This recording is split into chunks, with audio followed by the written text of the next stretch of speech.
since we know the problem, since we understand the problem, then let's not focus on the problem, let's focus on the solution. Because see, right now, we have the power, we have the ability to create institutions within our own community that we control and that benefits us. We can do that.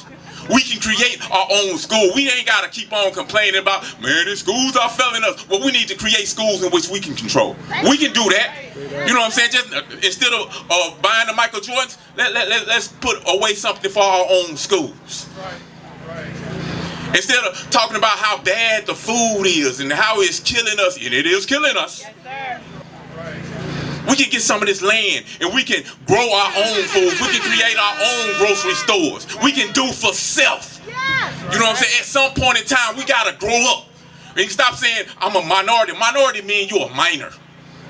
That means you're a baby. You're not an adult. But globally, we ain't minorities. We outnumber other people who have been dominating us over 10 to 1. So we need to act like it. Be grown men and women and take responsibility for our community. Because we can do that.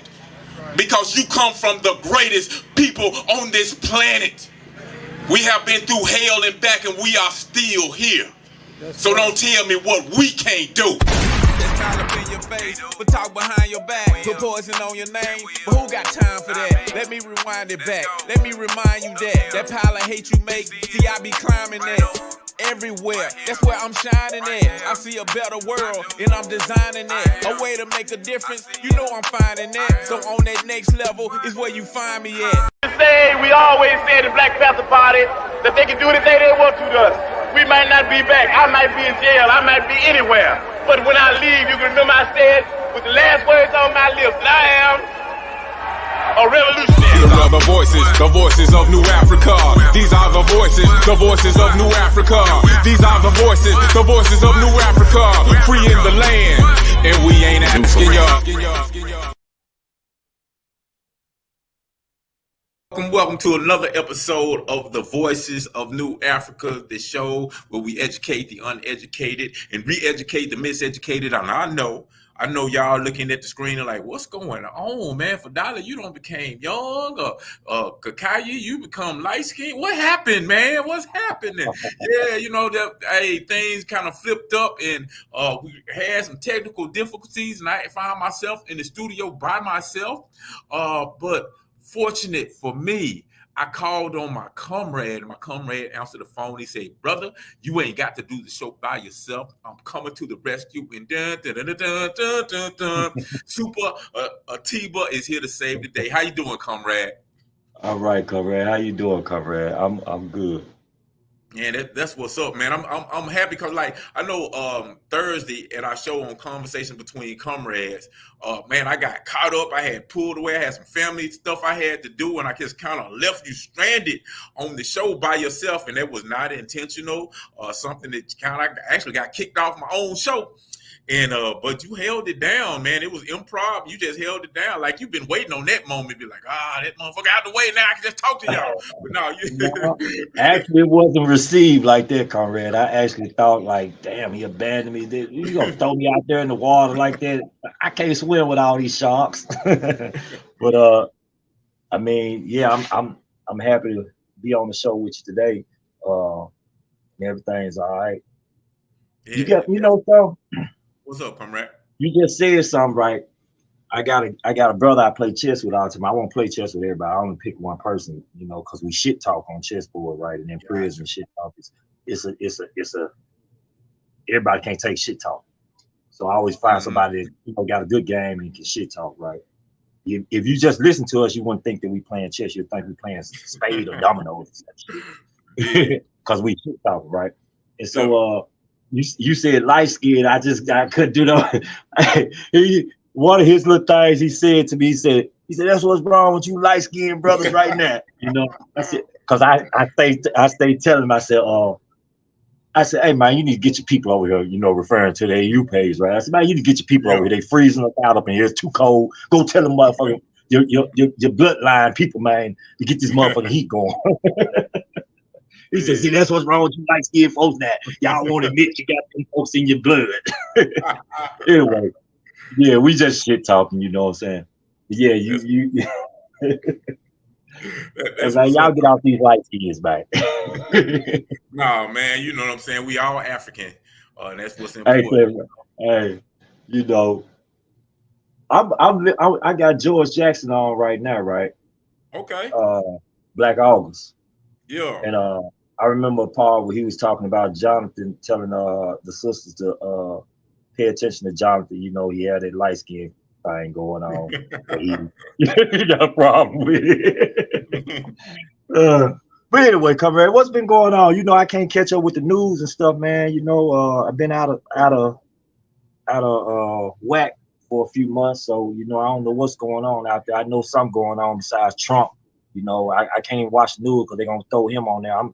He might well stay the president for these folks because they I keep know, on the right? news more than the real president. He You the know, most popular. He the most popular person out there. Biggest story out there. Actually, man, hey, you know what? I never hardly even look at that, man. I don't even know what's going on. I heard he was arrested or something. I'm like, so I couldn't even tell you about it. Honestly, I don't care. Arrest him, don't whatever. You know. really don't. You know, but I would every now and then like to check out the news because I mean. I don't look. Now, if I was on the other end of Tennessee, I would look for the local news because I see what's going on. But out here, you know, everything's honky dory and going just as planned. So I can't watch the news out here. I try to catch some international news, but it's hard. It's the time frame and everything else is just conflicting. So I don't know what's going on out there. Who blowed up who, brother? What country is at war and and who can't stand America now? Because I'm pretty sure there's some new people coming on the scene like fuck you. Yeah, well, I mean, I think the answer to that one will be everybody. Yeah, You know, they waking but up. yeah, man, that's yeah, it is. Interesting thing did happen, and we talked about this earlier on the radio broadcast. Um, just I think this weekend, China actually brokered a peace agreement between Iran and Saudi Arabia. Now that's a big deal because basically Saudi Arabia was basically committing genocide against the Yemen people over there, and traditionally or historically, the United States would be the ones who would broker or negotiate peace agreements. And they had a lot of influence on that particular part of the world. But China did, and the United States didn't have nothing to do with it. Like nothing. It's like, we don't need y'all, go. And this is something that people been trying to do for a really long time. So the fact that China did that, kind of like a power move for China, because they're becoming the most influential power force in that particular region. And actually, rumors that Saudi Arabia is in talks with the Chinese to start selling their oil in the yin, which is the Chinese currency. Which, if you understand about history, that's the real reason why the United States went to war with Iraq, because Saddam Hussein was going to sell his oil in the euros, and whenever you sell oil in a currency other than the U.S. dollar, that threatens the U.S. dollar, because the power of the dollar is based on the fact that you can only buy oil in the U.S. dollar. So important that the United States said, we got to go to war with Iraq and we got to kill Saddam, you know. And so this is like a major shakeup, a major power move within the country. And you look, it's like we're looking at the downfall of the United States as a superpower in general. So, the question that I would raise is like, how we as African people in America, new African people, how should we look at that? How should we view that? And what should we be doing to prepare ourselves? Because right now we're so connected to this system. When the system falls, it falls right on top of us. So what we need to be doing, you know what I'm saying? Waiting on the system to crumble, trying to speed it up. Now, well, I mean, comrade, when you look at it like that, this the first thing you said. You said what you made the connection is first thing came to my head is that America went to war already with them people when they tried to make a move like that, right? So what you expect to happen now? Mm-hmm. Like when I made the statement saying that Donald Trump is on the news, to me that was just, to me, I'm saying that what's happening out there because they trying to hide some shit by Yeah. distracting you with some bullshit Exactly. because Yeah. there's something else going on, something big going on. You know, that's you got to expect that with the news people. They connected to the system. That's part of the system. The media is their system. So I knew that it's got to be something going on serious for these people to constantly keep throwing this bullshit up here and making this out of all the talk. So the thing I'm looking at too, you got to look at. You made another statement. You said China is people are linking up with China. China must be really blowing up. China is what 75 years in the making. Yep. Now, They in that 75-year plan of a 100-year plan. Then you're 75. Anybody that's 85 years old in China, remember China before China today. You see what I'm saying? Before the communist revolution. Right, exactly. China was not a socialist country before then. They did not espouse communism before then. So look what socialism and communism did for this country. Made it into a world power where other nations are volunteering their resources towards this country. China didn't go over there and take it. Now America, with its imperialist ass, will go and take the resources. China didn't do it. China just showed that, look, this is what socialism can do for a nation of people who are serious about growing, who are serious about getting stronger and helping their people. I think that we should look to that. We should look at that. I think that us people need to continue to understand that socialism should always be the direction for us, and that social. Now listen, hold on, come back. You know, I know a lot of people, conscious brothers and sisters, freedom fighters and revolutionaries. They tend to talk on these issues, and some of them tend not to talk on these issues. They talk about our immediate concerns, or more so our short-term goals, instead of our long-range goals. Me, I talk about the long-range goals because my mind works like this here. If you want something, set your goal higher than what that is that you want. Right? Yeah. So to me, to talk about a short-range goal is setting the bar low. I speak about the vision that our ancestors had that they're talking about, and because that's a broad conception, and most brothers and sisters might get scared of. Hold on, you talking about socialism in America? And folks ain't gonna talk about they can get on with socialism. They ain't gonna have no choice because America is crumbling under capitalism, whether you like it or not, whether you accept it or not. You see what I'm saying? When you start talking about, damn, America's going towards being a third world country, that's what happens with capitalism. It squeezes all the juice it can up out of the turnip, all the blood it can get. It then absorbed all that it can have, and now you in this state right here. This ain't, listen, y'all think Corona hit hard? Y'all think these natural disasters is hitting hard? This is just the beginning of this situation. This thing's still standing. I'm telling you that these disasters gonna keep going until it's down, until it's gone, or until the people decide to build a better society, a new plateau. That's just the bottom line. And the only way that's gonna happen, you gotta have a broader vision. You gotta have a long-range goal that talks about a new society, that talks about a new man and a new woman. Us inside the new African independence movement should know this. I believe we do know this. You know, I'm gonna go out on a limb and say we do know that we have a new society that we're building, because in the New African Creed, that's what it tells you. It talks about a new man and a new woman. You know, so they may not all understand that socialism is that economic system, scientific socialism is that economic system that we're promoting, that we're championing the cause for. That's what we mean when we say self-determination. Exactly. And I think, you know, one thing that a lot of people don't understand, especially, you know, a lot of so-called intellectuals within our movement, they have issues with words like scientific socialism or Karl Marx or anything like that, is they fail to understand that our brand of socialism has to be tailored for our specific conditions. You know what I'm saying? It won't be applied like Russia, like China. It has to emerge from our specific conditions from the circumstances in which we come out of. So it's like when people be arguing about, well, you shouldn't be doing, instead of doing scientific socialism, you need to be African socialism or this right here or whatever stuff like that. I'd be like, you're wasting your time, because ultimately, we got to really study everything, and we got to utilize that which is applicable to our situation here in America. You know what I'm saying? Well, that right there, let me interrupt. That right there in itself, comrade, you said magic words, study. Most of them ain't studying, comrade. They not studying, because guess what? Marx said it, Lenin said it, Mao said it, Ho Chi Minh said it, Neil Caprell said it,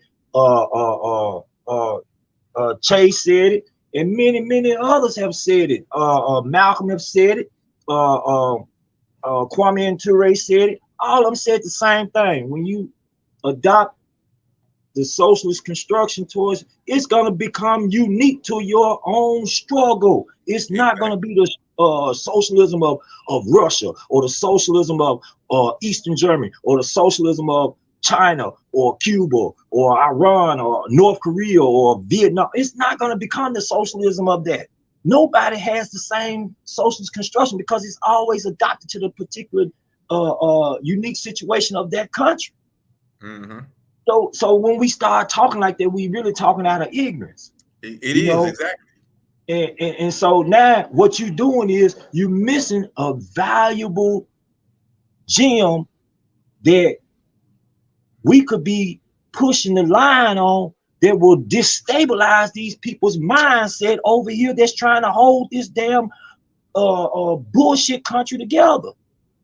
Mm-hmm. And a lot of them know. The very ones that's trying to hold the capitalist market together, they know about socialism.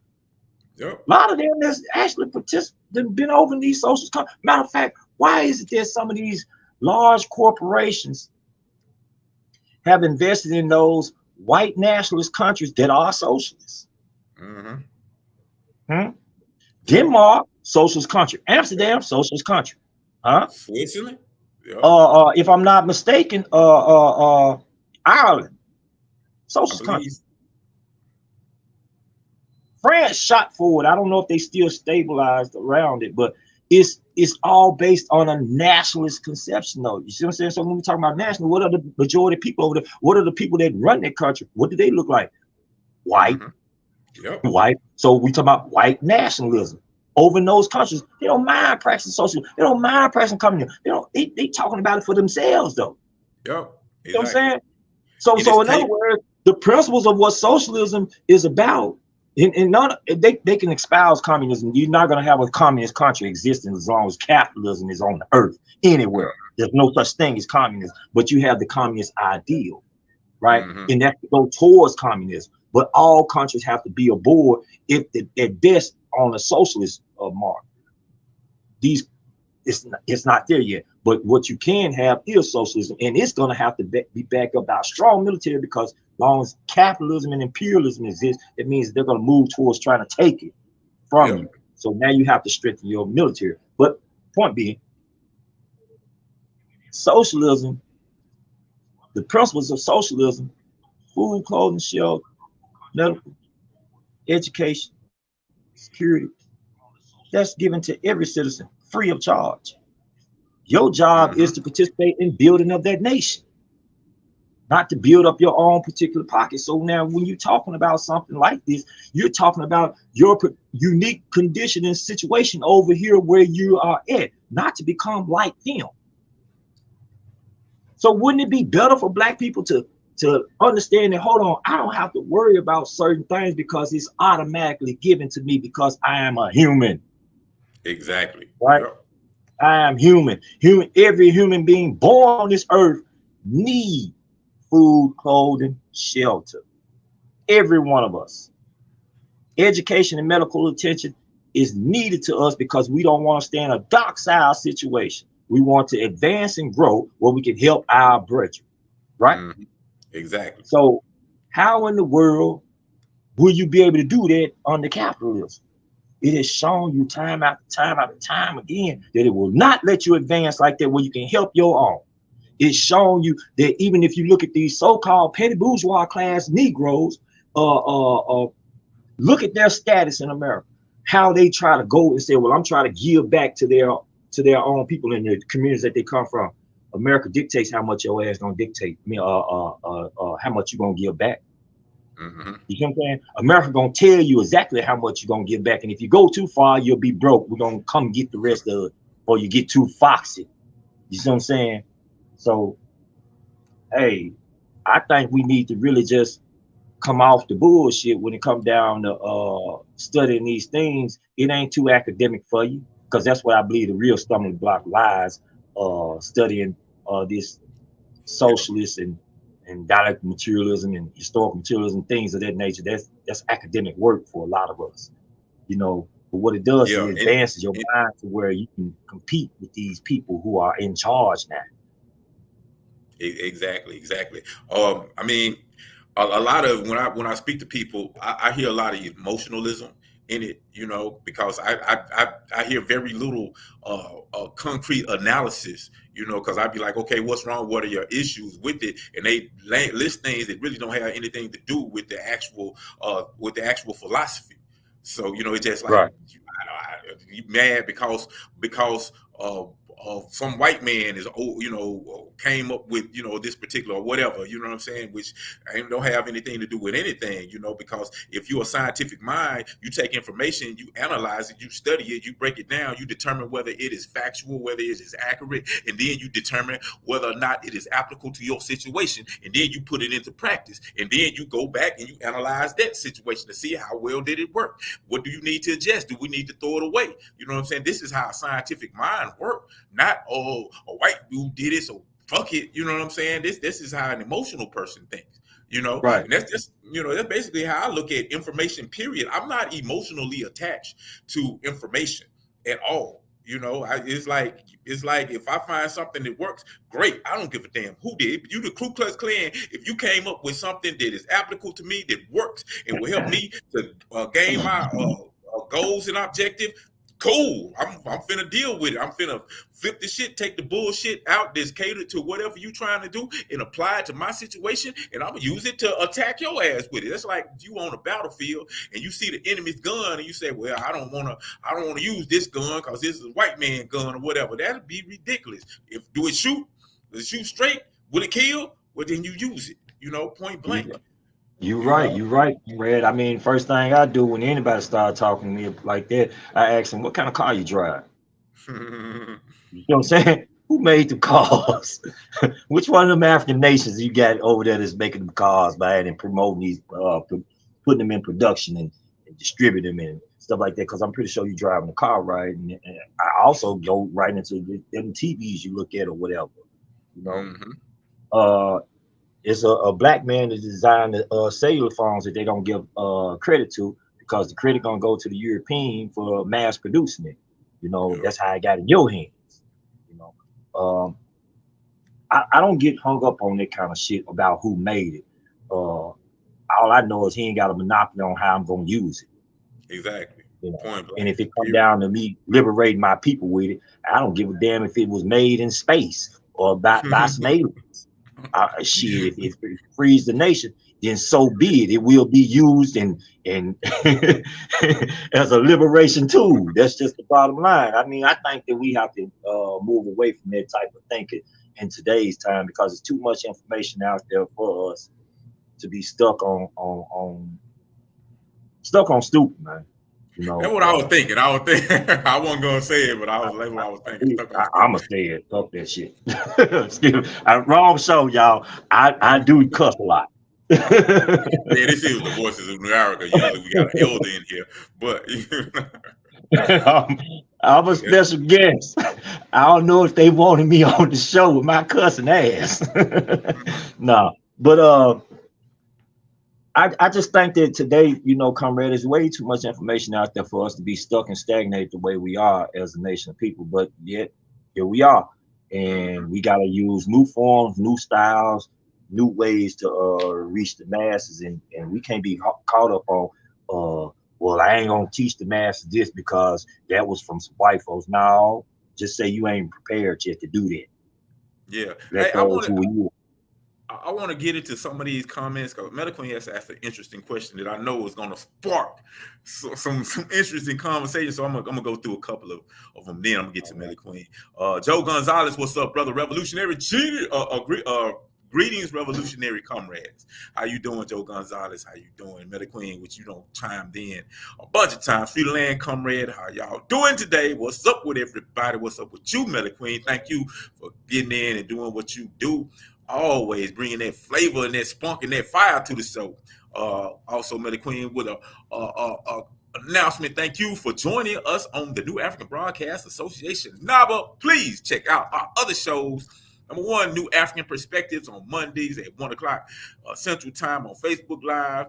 2, Foundations of the Nation on Tuesdays at 10 o'clock a.m. Central Time, Facebook Live. Conversation between comrades.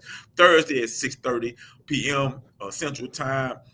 The Truth and Power Corner on Fridays, 5 o'clock p.m. Central on Blog Talk Radio. You can call in at 563-999-3738. Free the land. Thank you for those words. Also, Medical Queen, again, you said we had an awesome time at New African Nation Day 55, and we did, man. It was off the chain. Great speakers, great performers, great conversation, great fellowship, great vegan cuisine cooked by Madam President Salma Ott. And that's right, man. That food was off the chain. You ain't lying about that. I can't wait to get some. Man, that's the first thing I want when I get home. Y'all know what meal to make me. Hey, she got this like peanut stew, man. It's anyway. I mean, it's like vegan, and you had non-vegans licking their lips. I mean, licking their fingers. You know, salute and thank you to Madam Vice President, which I will say, Mama Ayo Deli, for all your hard work and chairing the New African Nation Day Organization Committee. Well done, family. I can't wait until next year. NAN 56 in Columbus, Georgia, hosted by the Embassy Community Center with Minister Bomani Uhuru Jahid Shakur and his family. That's right, man. We had a great time, man. I mean, it was good to converse. Kicked it with Bomani for a second. We actually had a Airbnb together. That was dope. And man, I went to Bomani's house. That man got so many books. I'm like, man, what library did you just hold up, comrade? But that's why he's the Minister of Information. Big ups to Bomani Shakur. This is the question I wanted to get to. Melly Queen said, once a comrade asked me, would I allow a KKK member to pull me up from hanging on a cliff? And I said I would not take his hand because I would never want to owe him my life. What are y'all thoughts? I know what my thoughts are. It's real easy to me. And I'm pretty sure your thoughts are similar to mine. So I'm going to just let you go. And when I raise my hand up, that means that, yeah, you thought what I said. You said what I was going to say. What's your thoughts on that, comrade? Okay. So a Ku Klux Klan want to save your life, your black life. Well, I hate somebody would use an example of that to you, comrade sister, because I don't think a Ku Klux Klan care to save your life. But if he did, and if you feel the way you feel about the Ku Klux Klan, let him save your life and take his. Fuck that dude. You know, I mean, if you're gonna go there on the other side, you know what I'm saying? When you come up off that cliff and throw his ass over the cliff, you know. And but I mean, I hate analogies like that, you know, because it ain't it goes beyond understanding of logic for me. I don't see that ever happening. Just don't. I mean, if that's making reference towards us using certain things to build our nation that may have been a model of use for them to build their nations and conquer the world, you know, I don't see how that would fit. But I mean, maybe I'm off the mark on a question like that. I just don't. Me, I value my life. I don't give a damn who saved the motherfucker. If my enemy saves my life, then she is. The question is he still my enemy? And if he still want to be my enemy, I think he should have never stuck his hand out there to save my life. Yeah. Because I'm coming up fighting. You know? Yeah, I mean, I look at it like this. I'd be like, okay, what's your options? Get saved by this person that you don't like, or this your enemy, your sworn enemy, or die. So let's just say we take the option of I'm not gonna take his hand, I'm gonna die. Then what you gonna do? Nothing, cause you dead. What you gonna do for your people after that? Nothing, cause you dead. How you gonna liberate? How you gonna build for your family? You can't, cause you dead. How you gonna raise your children? You can't, cause you dead. It's over after that. You know what I'm saying? And like you said, it is a stupid analogy, you know what I'm saying? Because it ain't relevant, it ain't practical. You know, you just ain't gonna find yourself in that type of situation. I mean, honestly, if I'm down there, if I'm down and I'm about dying and I see a Ku Klux Klan member, I'm gonna try to pretend that I'm not who you think. I'm gonna be a coon or whatever. So he'll think that I'm somebody who's friendly, so he can save my life, because the first law of nature is self-preservation. And as a military, because a lot of people look at it. Some general told me a long time ago. He says, you in a comeback situation. You see one of them white boys and they doing some wild shit and they doing backflips and they doing some stuff that you know you can't deal with. Run, comrade. Don't be no superhero. Get your ass killed, because if they take you out, then ain't nothing you can do. You live to fight another day. That's the military mindset. You know what I'm saying? You don't wrap yourself up in emotionalism and then fuck up the mission. You can mess up. You could mess up the entire organization. You can mess up the entire revolution, because you got too much pride. You got too much ego. You got all of these things, and you lose your focus on the actual goal of what you're doing. It ain't about making this big grand. That's why I tell people, when you get stopped by the police, that ain't the time to say, I know my rights. No, that's the time to say, yes, sir. Yes, sir. You know, yeah, you know what? I was wrong. I don't know what I'm doing. Because actually, on the way to Nation Day, on our way to Nation Day, I was driving. I was balling, man. I was wide open, comrade. I'm like going like 100 and some, and I don't even know what the speed limit was. Cop came behind me and stuff. I was the most nice, polite person and whatever, you know. And I got a kind of feeling, comrades kind of looking at me crazy, like, man, what's going on? Because I understand that in that situation, the police have a tactical, strategical advantage. That ain't the time to go to war. You only fight your enemy when it's on your terms. When you dictate the terrain, the when, the who, the where, how. Battles, you know you can win. Yeah, you know what I'm saying? You don't just go doing emotional, ego-driven campaigns, because that's how you get killed and you get other people killed. You know, because when you win battle, you're responsible for your life and your comrade's life. And our goal, we ain't trying to do no suicide missions. We trying to win the war, and you got to win the war with science and intelligence, not with emotionalism. We got a thing we say inside the movement, and I don't know if it's stressed enough, but we need to stress this: security, discipline, and emotionalism. You see what I'm saying? In that order: security, discipline, and emotionalism.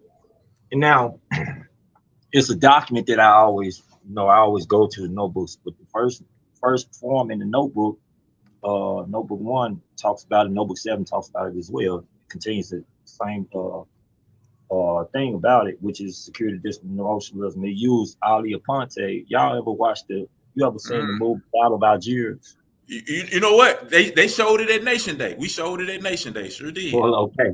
Battle of Algiers. Yeah, we had a discussion about it, man. Yep. You have to understand that if you cannot hold your emotions in check, you will destroy everything that has been accomplished. When you're dealing with a powerful army, a powerful enemy who has an army, who has a military, and you don't, and you trying to get to that level, you're going to stop everything you got going on because your emotions. And they had recognized that. They recognized that when testing Ali Aponte, put him on a test. He didn't know it was a test. He thought it was the actual thing, and he blew it because he Sure wanted to did. open his mouth and hot box and all that shit in front of the damn police. Cause yeah, I got the gun now. Yeah, what's up now? All that old shit, and come find out this is just a test, and you blew it. Mm-hmm. You know, and and and as the notebooks went on and spoke on, it said it wasn't just about showing that Ali Aponte had failed the test.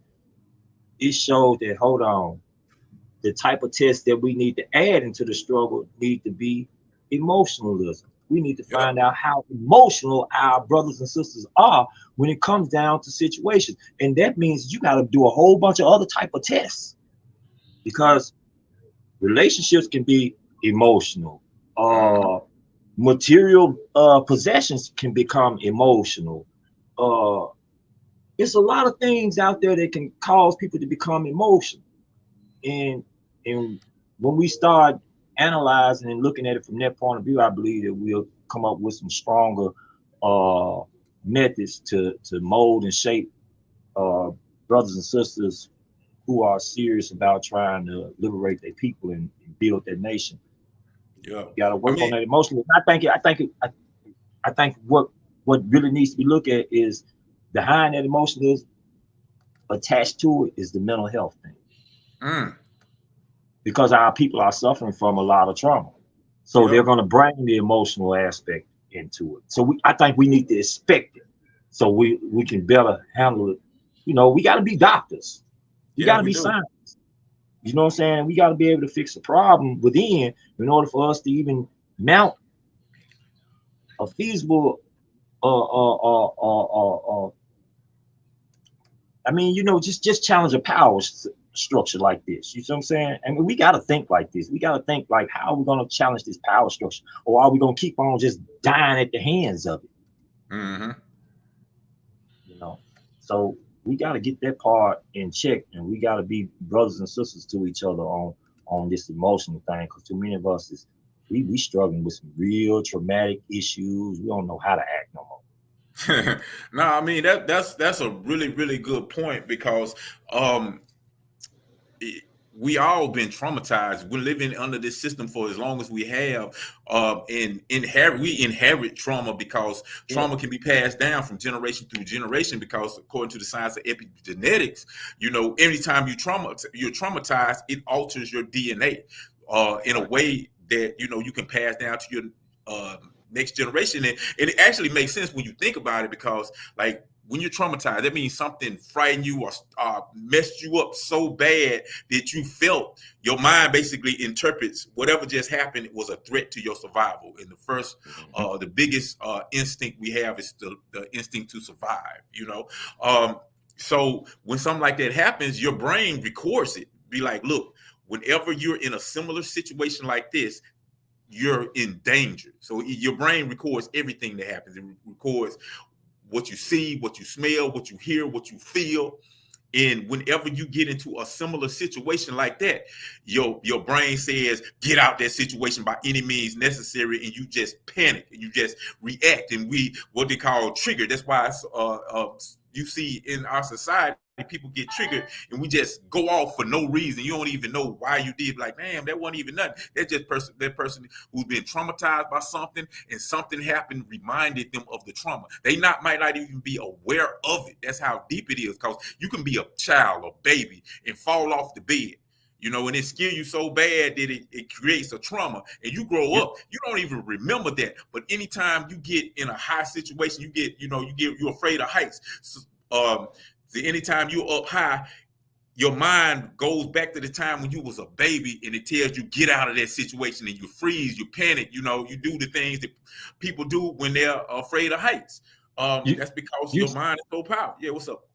You saying something right now that what's in my thought process is when brothers and sisters get pulled over, and we got this kind of trauma going on, and we respond to the police the way we do, in whatever way, whether it's positive or negative, I'm not pointing out that part, but the police aren't trained to deal with mental patients, not trained to deal with trauma patients. And most of us, like I said, in America, I don't think that it's one of us. I mean, white, black, green, yellow, purple, red, rich or poor. Well, I ain't gonna say rich. Rich got resources. They might fix some of their trauma, but obviously they ain't, because them motherfuckers crazy too. Uh, that's something that we have to look at. You know, we have to be critical about how we are relating to each other, because it's costing our life. People are attacking us and not understanding that. Hold on, we've been patient for a long time. We've been living in a system that's creating this type of hurtful situation for people. I remember as a youth, right, in my neighborhood, I didn't see it. I was on my way up the street. The police was called to a house. And you know how everybody, when the police come, everybody get to flocking around and looking and stuff. So I'm on my way up there to go see what's going on. The police up here. This white woman that was on the police force, would never forget her name. Her name, they called her Blondie. This is in the 80s.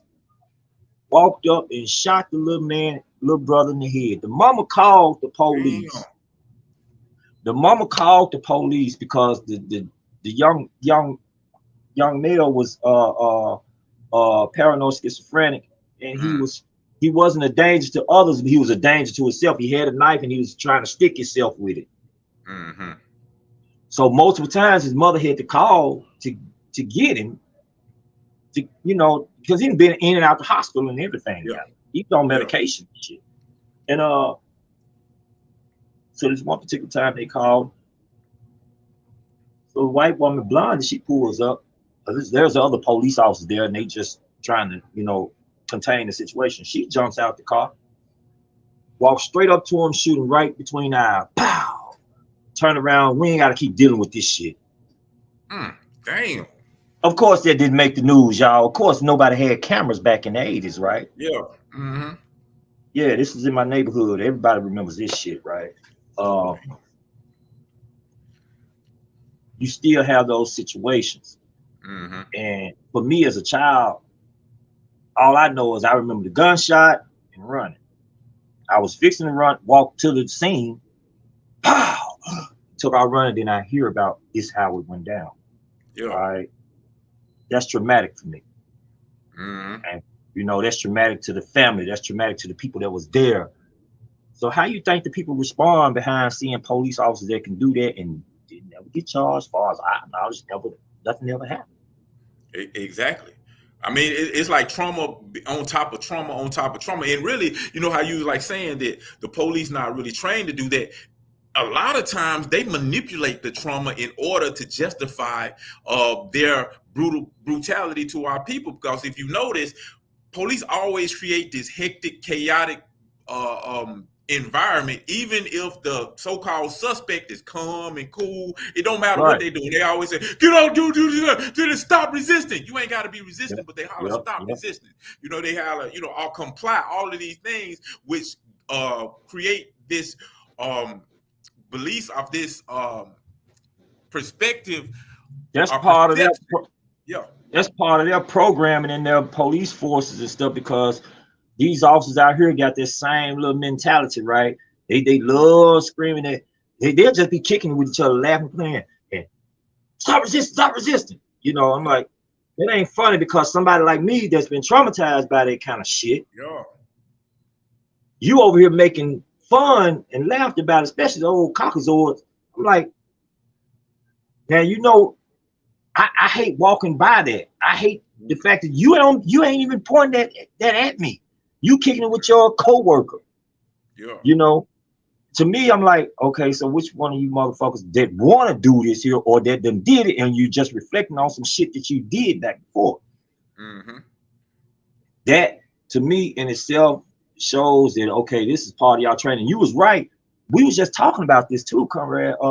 In this class I take on Friday mornings, right?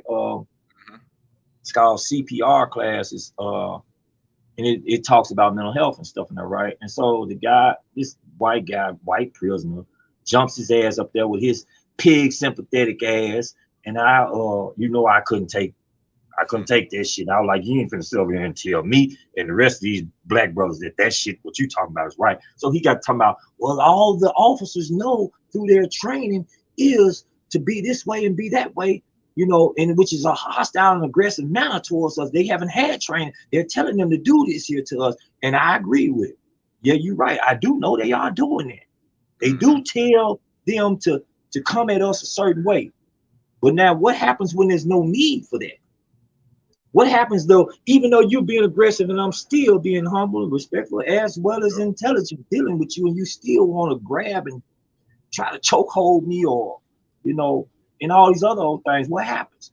Well, now he started trying to stumble and said, well, it has to be something that you're not doing.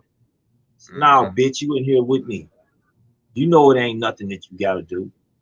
And funny that when the shoe fits you, that you gonna sit over here and say you wasn't doing something. When I probably would say, yeah, you was doing something. I like white on white violence. They should have kicked your ass some more, you know. But I mean, the discussion went in different directions, but it made me upset, and I was like, I can't stand to hear these damn people sit over here and try to justify this shit. But comrade, to the point is that they train these people to do this shit to us. They train them to be like this here. Yep. And whether they're black officers or brown officers or whatever, you know, they still training them to become more aggressive towards the people that pay their salary. You know what? I want to go to a comment, a couple of comments real quick. But it's something I actually wanted to ask you. You know, this brother right here, this is brother Zumbi. That's the brother that I was telling you that I was at Nation Day and dude just walked up like, "What's up, man?" You know what I'm saying? I'm thinking he know me from somewhere, and I'm like, "Yeah, well, I met you at Nation Day last year, right?" He was like, "No, man, I'm Zumbi." I'm like, oh snap! You know, this is the dude. I just remember the name from the computer. That's him, the brother that I met on Nation Day. Man, land, bro. Yeah, what's up? He said, free land, comrades. When I get stopped by the pigs, I give them the most severe case of silence used strategically. I feel you on that. Matter of fact, man, I'm gonna pull this screen up because I actually interviewed this comrade. You know, I'm gonna bring him into the show since he's up there. Him and his queen had extremely, you know, good energy. There they go right there, man. Him and his queen. That brother Zumbi, man, good brother. All right. Had fun kicking it with this brother and his queen. So yeah, man, I just since I had right, yeah, beautiful couple. Yeah, no doubt. But yeah, what I wanted to ask you was, being that you during the time when the whole Tyre Nichols thing happened, the massacre, the murder of Tyre Nichols happened in Memphis, you didn't have access to your phone, and I know it was a lot going on and you wanted to chime in. So, you know, since you back, what's your perspective on the whole Tyre Nichols murder? Okay, let me start it off like this then. First thing came to me, you know, because my conscience began as a Rastafarian, right? I was taught by Rastas, and I took on that faith. And part of what Rastas slogans and motto, one of them is death to black and white down pressers. You know, it pissed me off so bad, comrade, that I wasn't able to join the show because I knew that this is the hometown, comrade. This is right there where you at, right there where I'm born and raised at, right? And they, for some strange reason, they wanted to highlight this situation with black officers killing a black person as if. So what y'all? To me, at first I said, let me look behind the screen.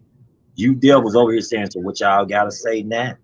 Your own kind of, you know what I'm saying? Our own kind been doing it because they've been trained by you motherfuckers to kill self. You know, y'all didn't train us to kill y'all. Y'all trained us to kill self. You know, and so they doing what they've been doing.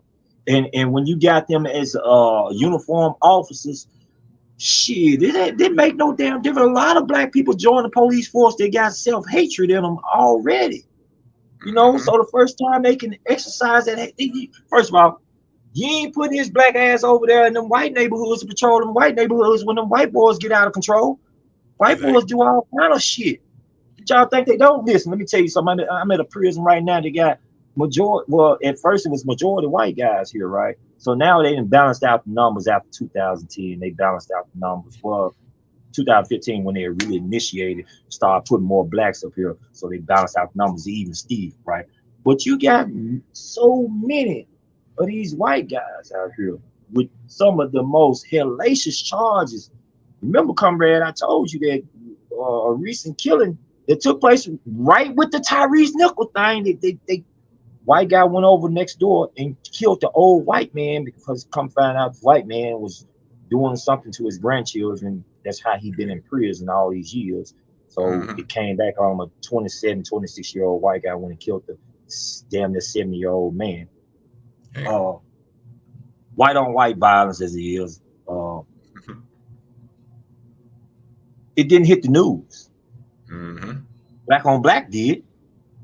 Yep. You see what I'm saying? Black on black, Tyrese Nichols did. And he did some horrific ass shit. I think it should have hit the news. You know, he took a wooden stake, and after he done beat the old white man down and told Silly, you better not move, goddamn, you better not get down, and made him watch what happened. Took a stake and stomped his head in with a stake, like you know, like kill a vampire or some shit. Yeah, put it right to his temple and or his ear or his temple or something, and stomped that thing in his head and killed the old man. Right? Yeah, so all that was going on during the Tyrese Nichols situation, and I'm like, you know, I'm not gonna never let these people sidetrack me or use that as leverage. Now, are the masses right to get out there and protest? That was the perfect thing for people to get out there and talk about class struggle within the nation. Exactly. Yeah. So that's the perfect time for people to understand what class struggle is. You don't sit over here and just say it's a black and white thing. We ain't got a black and white struggle. We got a class struggle. You know what I'm saying? We got a class struggle. That's what the struggle is about. Of course, we are struggling to free our nation from an oppressive white nation. Of course, yes. But it's the rich ruling white nation that actually is doing the most. Now they instructing others at the bottom to do their bidding for them. Yeah. But it's just like if you have an assembly line, you know, like if you knock some stuff off the assembly line, there's still more shit to come. They still processing more and more of this shit. All right. So if you want to stop the assembly line from running, you got to take down the entire assembly line. And you don't start with the products that's coming off the line. You start with the machine that produces. Exactly. Right. All right. In the same way, we say the same example. If you want to cut a tree down, do you start by cutting the leaves, or do you want to take the tree down? You start at the root. Exactly. You know. So we look at the root cause of the problem of black officers who brutally assassinate and kill a young man for nothing. Remember now, you have trauma, people who are dealing with trauma. Black people, particularly black males, historically have been brutalized by their oppressors during chattel slavery to the point and tricked and deceived and everything else. But after that black slave come in off that yard of being brutalized and beaten by his slave master and slave driver and slave breaker, probably been raped and everything else along the way, they stick him in the barn with the rest of the slaves. Well, he's so pissed off and frustrated and don't know what to do. Guess who he take it out on?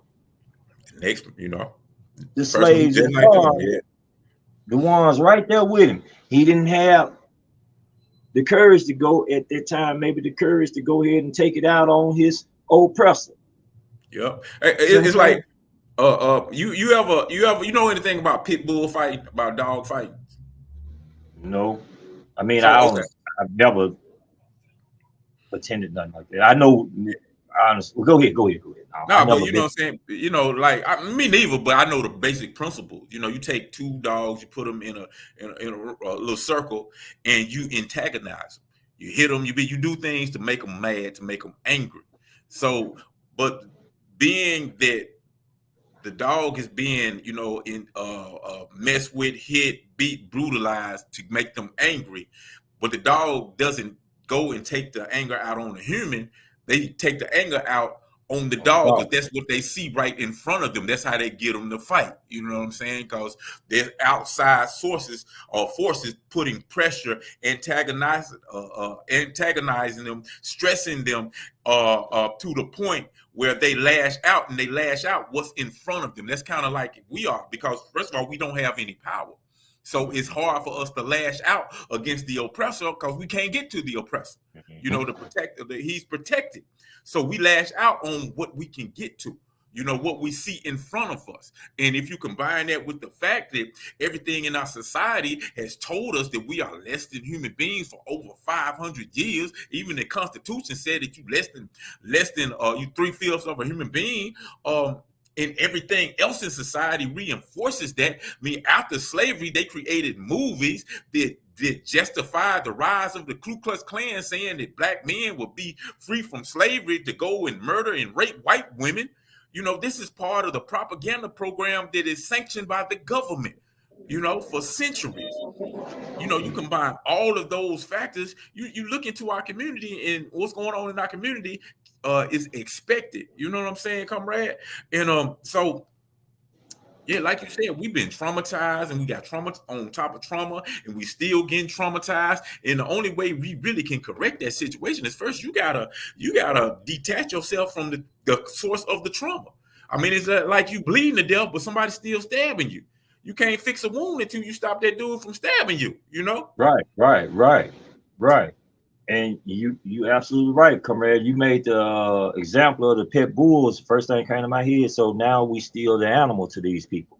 They using tactics that they break animals with on us. Yep. You know? And you know, General Hamishi, he also told me, he said, comrade, you got to understand this here. He was teaching me at the time. He was telling me, he said, comrade, you need to understand this here, that people only attack what they're closest to. So, you know, when they start talking about black folks are always killing black folks, because you know that's the first thing, that's they go to with y'all always worried about, y'all want to get out there and do something when white folks do something. Y'all ain't doing nothing when black folks doing shit to each other all the time. You're right. And we are out there on that too. It's just our methods are different. You know, our methods of approach is different. We don't necessarily, unless it's something serious enough, something like the Tyrese Nichols, that is serious enough for us to get out there in numbers and do something about on that level. But when there's other events that go on, then we have to probably take one-on-one approaches, or either you know, if there's just different methods. You can't say what method it is necessarily until you're in that situation. I don't know if there's actually a blueprint on how to address the problem, you know, because it's happening at that moment. But well, I mean, the thing about it is, you know, when you're looking at, first of all, you know, like crime is about proximity. Black people commit crime on other black people because we live next to other black people. You commit crime against the people you next to. You know, like 86 to 90% of white people commit crimes against other white people. But people don't say it's a problem with white on white crime or white on white violence. You know, that's just basically what it is. But as far as like our response to so-called black on black violence versus police violence, police sanctioned terrorism, police have no problem locking us up. You know, if I committed a crime on somebody, on you, or you committed one on me, police ain't got no problem with locking us up. You know what I'm saying? They gonna do their job. You know, they, you know, point blank, period. But when one of their police officers killed one of us, we got to damn near burn this motherfucker down before they'll even make an arrest, an indictment, or anything, you know. And the thing about the Tyrese Nichols case, and I don't know if you was aware of this, but the first police that actually tased him was a white dude, and they ain't say shit about him. You know what I'm saying? They ain't say anything. I don't think he ever got arrested. I think he finally he was initially charged with it, comrade. Okay. That's one thing that I can say they did hit the news up here in Hockey Land. They did get a chance to put that on there because I guess it was just on too many news outlets, because they was, you know, did the whole filming of it. The entire event was on CNN, ABC, NBC, CBS, you know, so all at the same time. So They couldn't get away this time. Yeah, I But know, right? but yeah, they charged the white guy. He was like a sixth officer that was brought in because at first it was Yeah. it was five black officers first. Then a week or so later they went on and brought 2 more in, which was that white officer and another officer. Then they started adding paramedics and whatnot into the picture, right? Yeah. It's because the people and the momentum of the people and the intelligence of the masses ain't. So hold on, that's my little alarm. Okay. The intelligence of the masses ain't the intelligence of yesterday. You know what I'm saying? So these people had to hurry up and try to fix the situation. But they only did this because the hurry up was black people.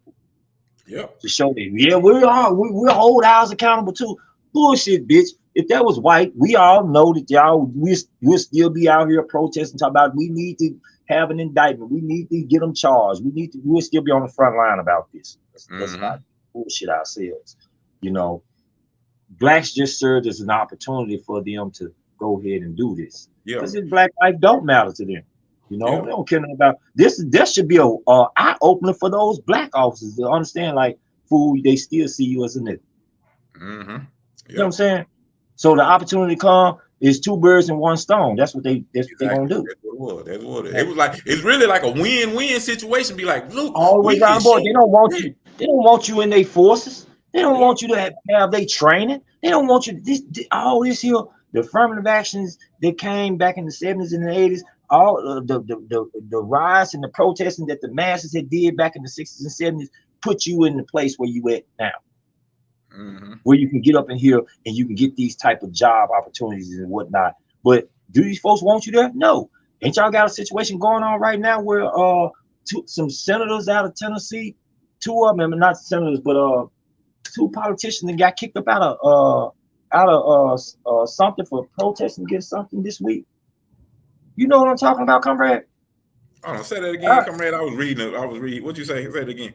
There are 2 people, maybe 3, that got kicked out of some type of city council or something. They yeah. You know what? I was before I was coming on the show. I was talking to somebody about that, and I don't have the details about it, but it's something big, and I'm sorry I don't have the details of it. Yeah, but yeah, some they got kicked out of some, I got a chance to see their faces. The 2 black dudes. What was it? Was it the Justin dude? I don't know the names. I got a chance to see their faces. They are black.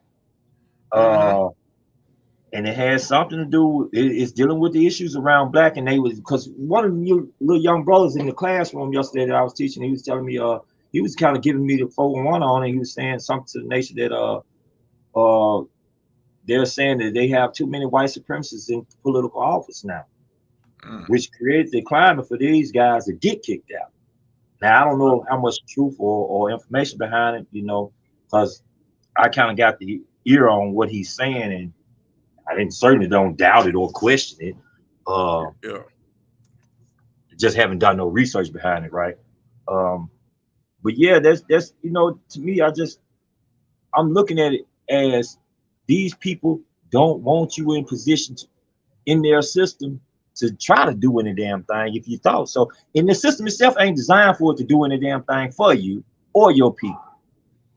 But for them to come out and openly display their behavior with us, with working within the system, I think that those are things that need to be spread out over. You know how we put stuff all over Facebook and all over there. We need to put more and more stuff like this out there so our people can catch on. You need your own shit, man. Yeah. You need your own nation. You need your own system. We have our own nation. That's the masses. That makes up the nation. Now we need a place for us. We have those 5 states. That's the ideal. You see what I'm saying? We have to fight for it. And whether we choose to fight for it or not, we get to thinking about guns, bombs, jail, hell, and death before it even gets started. You're getting that anyway right here. So you might as well map out an escape plan. Go ahead. I I'm trying to look it up. It said Tennessee House GOP expelled 2 Democrats in retaliation over gun control protests on sad day for democracy. And I'm looking at the 2 brothers, and I know one of them. I know one of them really well. Brother Justin. I think both of them might be Justin. Dude with the afro. I know him because he was instrumental on the protest against the Bahia pipeline, because they was trying to run a pipeline right over the Waterford, the water aquifer in black community here in Memphis, and we had to fight for them not to put an oil pipeline over our water supply in a neighborhood who's already been victimized by all type of environmental racism. So yeah, it's like I actually noticed, brother. I'm trying to pull this story up. So let me see what's going on. But yeah, it's kind of crazy, you know. And I'm kind of shocked that I ain't even up on this. But yeah, I know this dude well. And he actually a good brother. He one of them dudes that you see is gonna be a political superstar because he got that natural charisma, you know, and all that kind of stuff. So where's like, his thoughts on nationalism? You say you know him pretty well. Do you know him as having nationalist sentiments? Yeah, that's the brother. I ain't went there with. Yeah, I haven't went there with him yet. It's something that I said, you know, in time, I'm gonna go there with him just to, you know, pick his brain and try to pull him more so, you know, or at least see where he at. You know what I'm saying? But I know, like, he got socialist sentiments. You know, because we talked about the system, about how people over profit, you know, and how the very nature of that. So, you know, I kind of built with him on that level because I saw that's kind of where his head was at. I didn't go as far as to just, you know, say out about socialism, period. But, you know, that's kind of where, you know, in the conversation, I don't know him like that, you know, put like this, you know, I got his number, I can call him, he can call me. We don't take back and forth. We ain't never went out and kicked it, you know, but you know, yeah, it's on that level right there. So yeah, that's what's going on. They got apparently kicked out, and he's very vocal. He a really good speaker, you know. So he got that natural charisma, you know, about himself. It's brothers and sisters like that we have to be skillful enough to move them closer to defending the masses, right? Not necessarily have to be defending our particular point, but give them more strength and more support, and in return they will give us theirs. These people have information and knowledge about a lot of stuff that we might need, and you know what we have to do is we have to be able to, like you said, he leans towards the socialist construct. But guess what? That's a foundation to build on. That's something for us to grab. Yeah. That's a place for us to begin. Exactly. You know, because the more you and for the for the record, I want to say this because I don't want to put him in an uncomfortable position by saying, "Oh, he's a socialist," because I didn't talk to him about whether he believed in socialism, that America go through socialism or not. I just know he leaned toward those principles because we were talking about major corporations putting profit over people, and he talked about all of those things that, you know, socialism addressed. And I know he was right there with him, and he articulated them, you know, perfectly. But I don't know if he advocate for, you know, the removal of capitalism or not. But I know that, you know, within many political movements, socialism is a powerful movement. At any protest, you see a large socialist presence there. So it would not surprise me one way or the other. Years ago, well over 10 years ago, this white officer, right, caught me talking to some brothers. I used to work in the library at this other prison, right? And I worked in the library for like 11 years. And this white officer, he was a sergeant at the time. He, you know, he kind of shocked me. At that time, he most definitely shocked. And but he came, you know, he caught me talking about socialism with these brothers, right? And we breaking down, you know, how it works and whatnot, and how it looks, and how it would look over here if we could bring it to existence over here. And he was like, well, you know, I understand socialism, but I still think you need a little capitalism. And I think you need a little capitalism because in order for you to get the things that's needed for socialism, you're gonna have to practice some form of capitalism. And I knew at the time I didn't know where he was going, but I know where he's going now. And you have a lot of people like that. They kind of think that you may need this in order to achieve that.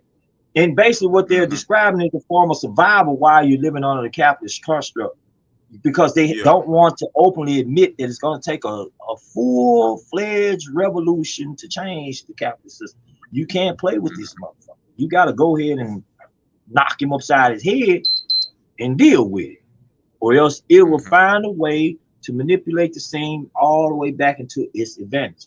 I say that because when you was describing this particular brother, and there's many brothers and sisters like him, they may not openly profess socialism, as you said, and they may not even know what they are, the way that they are articulating the way things need to go. They may not know that, damn, that's really a socialist construct that you putting out there. But we have to be. I would say he know. You know what I'm saying? Because he be around, he be around too much not to know. You know what I'm saying? Okay. I just don't know how much he buys into it or how much he subscribes to it. Right. Okay. Well, even so, even if we gather that much information on, I think that the opportunity is there to pick his brain on what all he knows, because we need advantage points, comrade. We need to know how. I'm willing to say it because of my circumstances. Y'all know me, man. Man, I'll crash in a minute. But I think we have to be open about our approach, or clever enough with our approach when dealing with these people, that we need information, and we need information in high places, man. Or else, because we can keep sitting at this bottom part of the struggle, and we'll be complaining about how we ain't going nowhere and ain't nobody doing nothing and blah, blah, blah, because ain't none of us moving in this. Capitalism has a ladder. None of us is willing to go up the ladder, because if we go up the damn ladder, we feel like, hold on, we're leaving the masses. They might not see me as a revolutionary no more. Have you watched the movie The Hunger Games? I'm not up with all of them. I haven't seen all of them. I've seen some of them. They just reran them on Sci-Fi earlier this week, and I just happened to start watching them because couldn't do nothing else at the time. So I could have did something. I could have picked a book, but I ain't feeling like reading no book these last, I don't know, maybe a month or so, y'all. I ain't read shit, but don't hold it against me. But it's a scene that pops up in there. Mockingjay really has a revolutionary ideal all the way through this movie, right? And they showing a lot of methods towards revolution and struggle. And there's a scene where this guy, they did not see him as part of the revolution or leading the revolutionary cause, but he's all the way up in office with the people that are oppressing the people. But he's manipulating. Was that the Woody Harrelson character? The dude from White Man. The guy that he was kicking it with, the heavyset white guy that he was kicking it with, is who I'm referring to. Woody Harrelson was also in on the note on what's going on.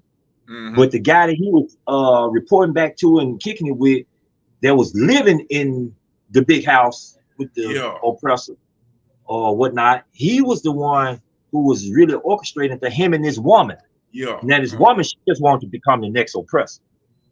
But the guy, he was skillful in using his craft to manipulate the scene in the favor of the revolutionary people or the freedom fighters. Well, we need people like that too. That's all I'm saying. You're gonna need some people up in there that know how to be skillful enough. See, a lot of us we forgot about what our enemy does. When it comes down to our movements, our enemy has shown us historically, there is documented fact that he will infiltrate your organization. He will move up the ladder and take it off his course. He's shown you that. What the fuck is our problem? What is our problem with infiltrating their movement? I mean, their system and getting it off his course. What's wrong with us moving all the way up the ladder and manipulating it the situation into our favor. Yep. That's what we have to get to that stage of development where we doing that. Because like one of the obstacles that we go through now is the lack of resources, and usually we're motivated by the trying to gain resources. So when we get into political power, a lot of times the individuals that hold resources kind of control us. You know what I'm saying? The money and all of this type of thing. So in order to go there, you already got to have your ideology. We fall in love with the method and not the end result. Yeah, so you got to have your ideology strong. You got to be like one of us, but then to the point that you want to be able to go there. And the problem is so few of people, us who really strong and indoctrinated into our ideology, that we all focus on this, and we ain't got people to be like, you know what? I need you to go join the police force. I need you to join the political arena. I want you to do this. I need you to join the military. You know what I'm saying? I need you to go to our, you know? You know what happens? A lot of our people become nationalists and forget about class struggle. In order to study class struggle, you have to study revolutionary science. In order to study revolutionary science, you have to go to the very people that y'all say y'all nationalists don't want to be dealing with. And that's Karl Marx and Lenin and all them folks. No shit. I mean, you're right. Let's just be honest. George Jackson even talked about it in his book, Blood in My Eye. He started saying that. See, a lot of people who tend to work for these folks won't be studied this type of information. He said that in the beginning parts of the book, beginning pages of the book. And we have to take that as true, because that's what has been shown to us. That, hold on, these people who are saying they down for us or down with this cause or look like us and talking they black, you know, black blood, black pride and whatnot, ain't got a revolutionary bone in their body. That's why they're easily manipulated by the dollar. To be a nationalist don't stop you from being a capitalist. Yeah, you're right about that. You can be a black nationalist all day and practice capitalism. And I listen, brother. My first real good experience with brothers and sisters who are black capitalists was some rosters. A sister, I had okay, so I'm going at administration inside the prison and telling them, hold on, we got the same rights that these so-called Christian churches that y'all have up in here, we have those same rights. So I'm fighting them battle paperwork and shit like that. I win this paperwork battle with these people, right? I'm writing my grievances, right? I'm threatening to write civil lawsuits and Title VIs and shit like that, racial discrimination, religious discrimination, and all this old kind of shit. So I'm telling them that, okay, so I win, and they tell me, okay, well, y'all got the rights to do what we do too. Okay, good. Now we want brothers and sisters to be able to come inside the prison. We also want musical equipment. We also want we want those things that we, you know, inside the prison. To y'all, that's like nothing because it's never been denied you. But in here, all those little things mean something here because it's denied, right? Yeah. So so I win the little arguments and stuff with these people, and I go and deal with this sister that's down there in Georgia, right? I damn near want to go ahead and put her on blast because she did some corrupt ass shit towards her brother and the whole community. But I ordered some bongo drums, right? Because we can have musical equipment, right? So I'm saying, all right, brothers, this is how we finna do it now. We're gonna be having we finna promote our struggle, and we finna really get hard all the way with it. Now I got about 7 or 6 strong brothers that's saying they rosters, and then I got other brothers that are Muslims, and I got gang members coming and everything. I said, look, we got to push the line up in here. Administration opened the door for us, so let's go and get it. And cause we need to win. You know, we need to win the brothers and sisters. I mean, the brothers are over inside these prisons, man, and so they can take that message back to the streets and support the people, right? And so let's get this music equipment. I got the money. We're gonna get the money and do this here. I send the money out there to their sister, man. Don't you know that sister kept that money and didn't send us shit? Oh man. Man, listen, she got a business out there in Georgia. Damn. I damn near, even after all these years, I started saying, hey, both money, I need y'all. Y'all in Georgia, right? I need y'all to go knock on somebody's door and let these folks know, man. Ain't nobody forgot about that damn money. I know, right? Quit playing capitalists, goddamn it. That's what I'm saying. You know, y'all can't we gotta understand, man, that build. What you gonna bust down with him? Yeah. What is that? He's. I've been drinking, y'all. You know, he said, "It's my whiskey in here." I said, "So what you gonna bust me out on camera?" All right, I'm gonna admit my shortcoming. I like to sip. All right, but anyway, Hey, so let me get to a couple of comments real quick, comrade. yes, sir. Right, we've been talking a long time, but yeah, Suzanne Rogers said, "Good afternoon, Free Lands. How you doing, Miss Suzanne?" I see we got a couple of people checking in. If y'all checking in, y'all listening to the show, man, send us a like, man, and drop a comment. Make sure that we know you out there so we can properly converse with you, because this is conversation with comrades, and the comrades is not only T-Ball and myself, but it's all of us. I see Bo Money checking in. Free the land, free the land. Free land, Bo Money. I just made mention of him, didn't he? Yeah, I know. That's what made me think about him. Like, yeah, comrade. I had an opportunity to get Bo Money's book. And man, I can't think of the name of this about the psychopath. Anyway, but what I discovered about Bo Money, not only is he a wealth of information, the brother is a really good writer, man. I mean, I know that his knowledge was always going to be on point, but he's a skilled writer. I mean, the brother can write, and I'm big on that because, I'm somewhat of a writer and all of that type of stuff. So I analyze just your writing skills. The brother, he's actually, it's a good read, man, a good read. So y'all have opportunity to pick that book up. We're going to have to advertise. I'm going to have to get a copy, a picture of it and put it out here so everybody can see. Melly Queen, I see you up there. You said the white officer was the first one to respond and hit the victim first, and he was not even mentioned or charged. Yeah, I mean, it's like they purposely hit him, because they wanted the face of this to be these black people, so they can get, hooray, look at how good of a job you all are doing. This should be the blueprint of how we do this. No, it shouldn't, Yeah, he got fired after the fact. And I don't think he got arrested. I don't think he got arrested. He got fired. Matter of fact, let me correct myself, because I said all those other people got fired. Got arrested after. No, they lost their jobs after. Yeah. Didn't nobody get arrested but those three. Those five. Yeah. Those five. Those five. Yeah. Yep. Everybody else was just getting fired. But he got fired immediately, like a week later or so. Mm-hmm. And really, he only got fired because of pressure within the community. Because people,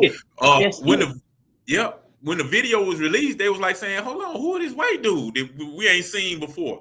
The guy who's first on the scene, the guy who tased him, the guy who initiated everything, And we started talking about it. We was talking about it on this show, blowing it up.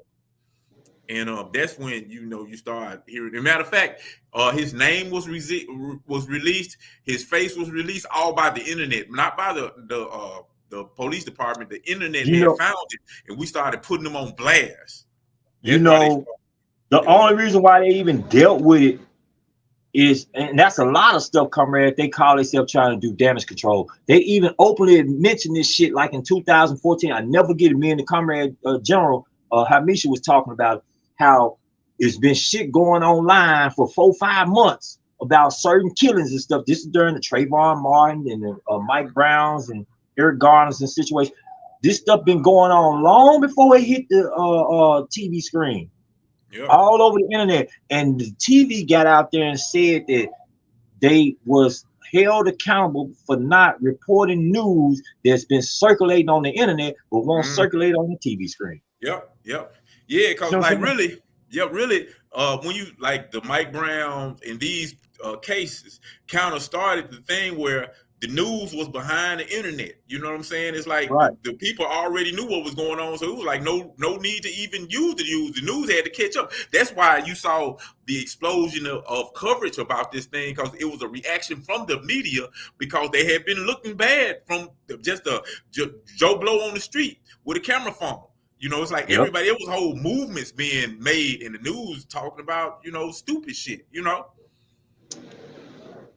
So yeah, you're right, comrade. But anyway, I'm gonna go back to most comments. Meta Queen said if they were white, they would still be on the streets are at home receiving pay, are doing their jobs, and they would be back. Yeah, you're right. And then we got example after example after example. And the thing about it is, since Tyrese Nichols was murdered, it's been a whole lot of people getting murdered, and it's the same protocol, same thing. So it wasn't like, exposure that came out. See, we've been having Tyrese Nichols. yeah, The one that the murder of the brother at 201 Poplar County Jail, where I just found out about this like 2 days before I got this phone call, read. mm-hmm. Happened months before the Tyrese Nichols situation, where black officers beat this man while he was nude, beat him to death while he was nude. Now, I don't know the particulars of it, but when you behind these walls, right? And I ain't gonna just say behind the walls, because this is something that they supposed to do on the street details too. tonight after Say for instance, you're surrounded by the police, Mm-hmm. and you, whatever reason,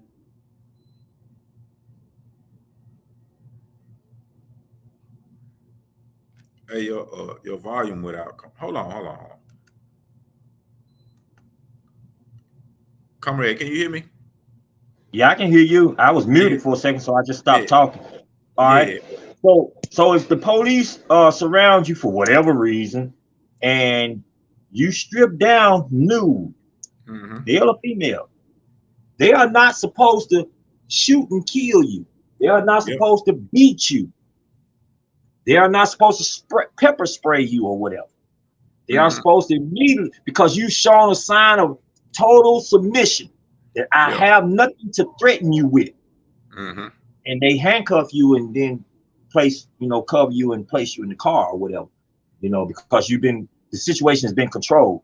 That's the purpose of being nude. Now, I don't know if that was what this person was doing, because I haven't had much information on it. I just heard that, 2 days before I got my phone, that, the police, one of the brothers, one of the little street organizations pulled up on me and said, man, they talking about the Tyrese Nichols, but they ain't tell you, they ain't saying nothing to us about the situation down there at 201 Pop.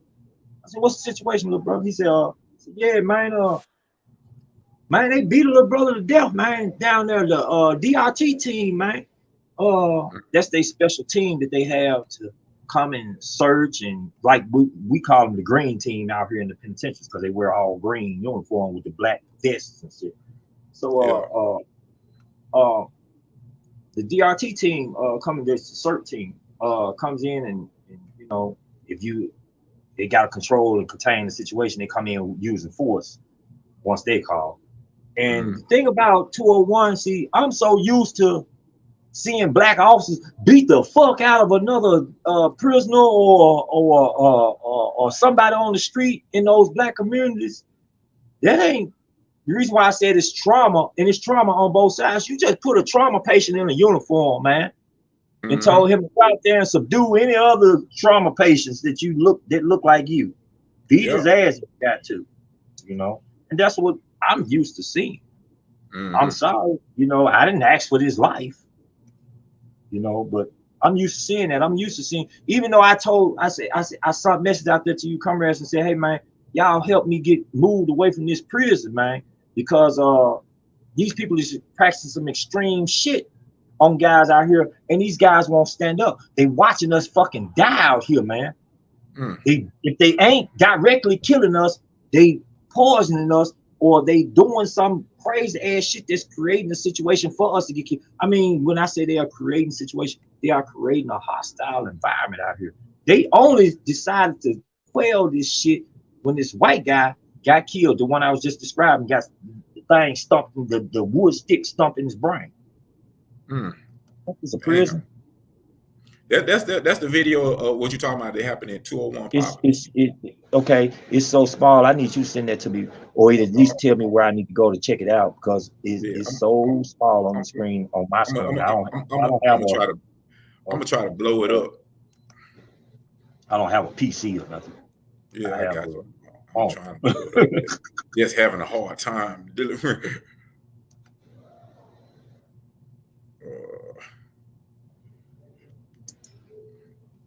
But yeah, man, well, I'm at. But now it's like they basically beat the hell out of the dude. You know, you see the whole police force beating the shit. What going on with him is he had a mental health. He was having a mental health crisis, and he ran out. Once again, the police don't know how to deal with mental health. Go ahead. Yeah, because you see all of them. It's like a gang war. Like you fight in the street. Like all of them just converged and beat the shit out of them. You know, and it happened for a long period of time. Hey man, look, I can tell you this pod that they in 201. That's the mental health for, bro. That's where that's not no normal pod. Yeah. That's like the second floor where they kind of either put you in the hole and shit like that, because you can see the bars on the cell doors and how small it is, right? There's no tables down the middle, there's no desk at the end of it. Yeah. So that's not a normal. Well, it might be. It's been a minute since I've been there. It might. I don't think so though. I think, let me see if I can catch. Do you see any numbers on the walls right there? Because the numbers will tell you exactly what floor they're on. And then once I know what floor they're on, I can tell you exactly how they deal with people. You know, well, at least since, well, it's been a while, y'all. I ain't been down there since 2007. So that's when I was going back and forth to court on my appeals. Yeah. But the tactics that are used down there are extreme tactics. Do you have some extreme situations that pop off? Yes, you do. And it might be created by the prisoner himself. But the fact that the way the prison is set up down there, listen, your condition, your environment can create a condition for you. Yeah. It can make the situation worse than what it seems. You know, it's not. Bottom line, we are products of our environment, man. Exactly. You know, like when I tell you, hey, I cuss a lot. My environment cusses. My environment understands cussing. They understand you serious when you cuss. You see what I'm saying? So it's like that. And maybe out there, like say if you was at a certain business and stuff like that, it requires for you to conduct yourself in a certain way. In order for you to express yourself, you have to take on whatever it is, you know, persona that it is to get your point across, right? That also works inside the prison, y'all. You can't listen. You have a total different personality and characteristic and behavior when you behind these walls and living inside these institutions. It's different. You're not the same person no more, especially if you've been there a while. You just not. You know, the way you handle things, the way you analyze things, the way you see things, it changes, man. It shocks you. My cellmate that I have right now is new on the street, don't know nothing about no jail. Green is a green out. And I have to tell him certain shit, and I can see the blankness in his eyes, like, yeah, man, you gotta do it like this in here, bro, because if not, you're gonna have a problem down the road, blah, blah, blah, blah, blah. Young brother. And gotta listen, humble as he can be. I even get upset with him because I'm like, you too goddamn humble. This is not the place for that. You know what I'm saying? But we different when we behind these walls, and you have to have and I tell brothers this all the time. I even told the staff this. Y'all got way too many people that's security. You need more psychologists. You need people that know how to deal with people with trauma. This is a whole traumatic situation. I don't care what he done. He's still living in a traumatic situation because this is not created to help him. Right now, I can go to the counselor. The counselor that they put over this year. See, I'm on close security status. That's the reason why they say they didn't ship me, comrade, to close to home, because they saying that I'm on close custody level, which is the next step to maximum security. Did they say why? Why? Yeah. Because I choked the unit manager ass. Me in Detroit got on his ass. He tried to get the phone one day, and I was there. Sister Ayadale was on the phone. He come up in the cell. I shoved the phone in my pocket. And y'all step out because he Detroit trying to come in the city, he putting violence because he needs to use the toilet or whatever. I said, man, goddamn, Detroit, you waiting to the last minute. This motherfucking silly ass dude over here, this unit manager dude. So he run right behind Detroit, and he see I got an earbud in my ear. Mm-hmm. I snatched the earbud out my ear and throw it on the bed. I shoved the phone in my pocket. Yeah. So he come on in, he see that, and he said, y'all step over here on the wall. Mm-hmm. And he seen I threw the earbud on the bed, so I step over towards the wall. And when he said, he looked on the bed, he saw the earbuds, he looked back at us. When he looked back at us, I walked over outside like, fuck you. I'm gonna go past the phone with somebody. Somebody there started talking. I got her on speakerphone. I'm calling saying, shut up. I got to shut it in my pocket. I'm trying to stick my head in the pocket so I can find the button to press it and turn the volume down. Because she calling talking. And I'm like, oh, I know he hear this motherfucker. Hear his voice talking. So he come out there running behind me. He grabbed my arm. When he grabbed my arm, I, get your motherfucking hand off me. What the fuck wrong with you? Put your motherfucking hands on me. And he grabbed me again. When he grabbed me again, I grabbed his throat. When I grabbed his throat, Detroit said, get your hand off this black man. And before we know, we knocked his ass up. I got his shirt twisted up like this. This is our team not to touch him. So his backup is coming. His backup is coming. Shit. So anyway, we ended up going through a deal. They found some knives in the cell. Shit, they didn't get the phone. I tossed the phone off while we were struggling and tussling with each other. I tossed the phone to one of the guys. The guys grabbed the phone and winked at. When he winked at me, I said, "That's enough, Detroit. That's enough. We give, man. We submit. We good." And because I knew I had already got rid of the major problem, the major thing. And so when we go to the disciplinary board, they didn't write us up for the knives initially. We get 2 disciplinary write-ups. We got that one. They said we're gonna give you a defiance for the unit manager. I want to put you on max. I said you can't put me on max, motherfucker. The camera got you grabbing me. You put your hands on me first. I ain't gotta submit to you putting your hands on me. You put your hands on me first. I put my hands back on you. It wasn't like I did. It wasn't vice versa. So when I did that, we just gonna charge you with defiance. I could have fought it probably all the way. And didn't shit because he ain't got no right to put the hands on me. I gave him no reason. I just walked off. I told him out here. I was stepping out the cell. He was acting like he was finna search. I said, you ain't been telling us to stand inside the cell when you search the cell. I went on out the door. and so anyway, that's just how it worked in here. And so we missed the D board on the weapons charge, and because we was at Jumar. And they didn't know where it was at. I was like, shit, we was at Jumar, and the officer, they didn't know where it was at. That ain't our fault.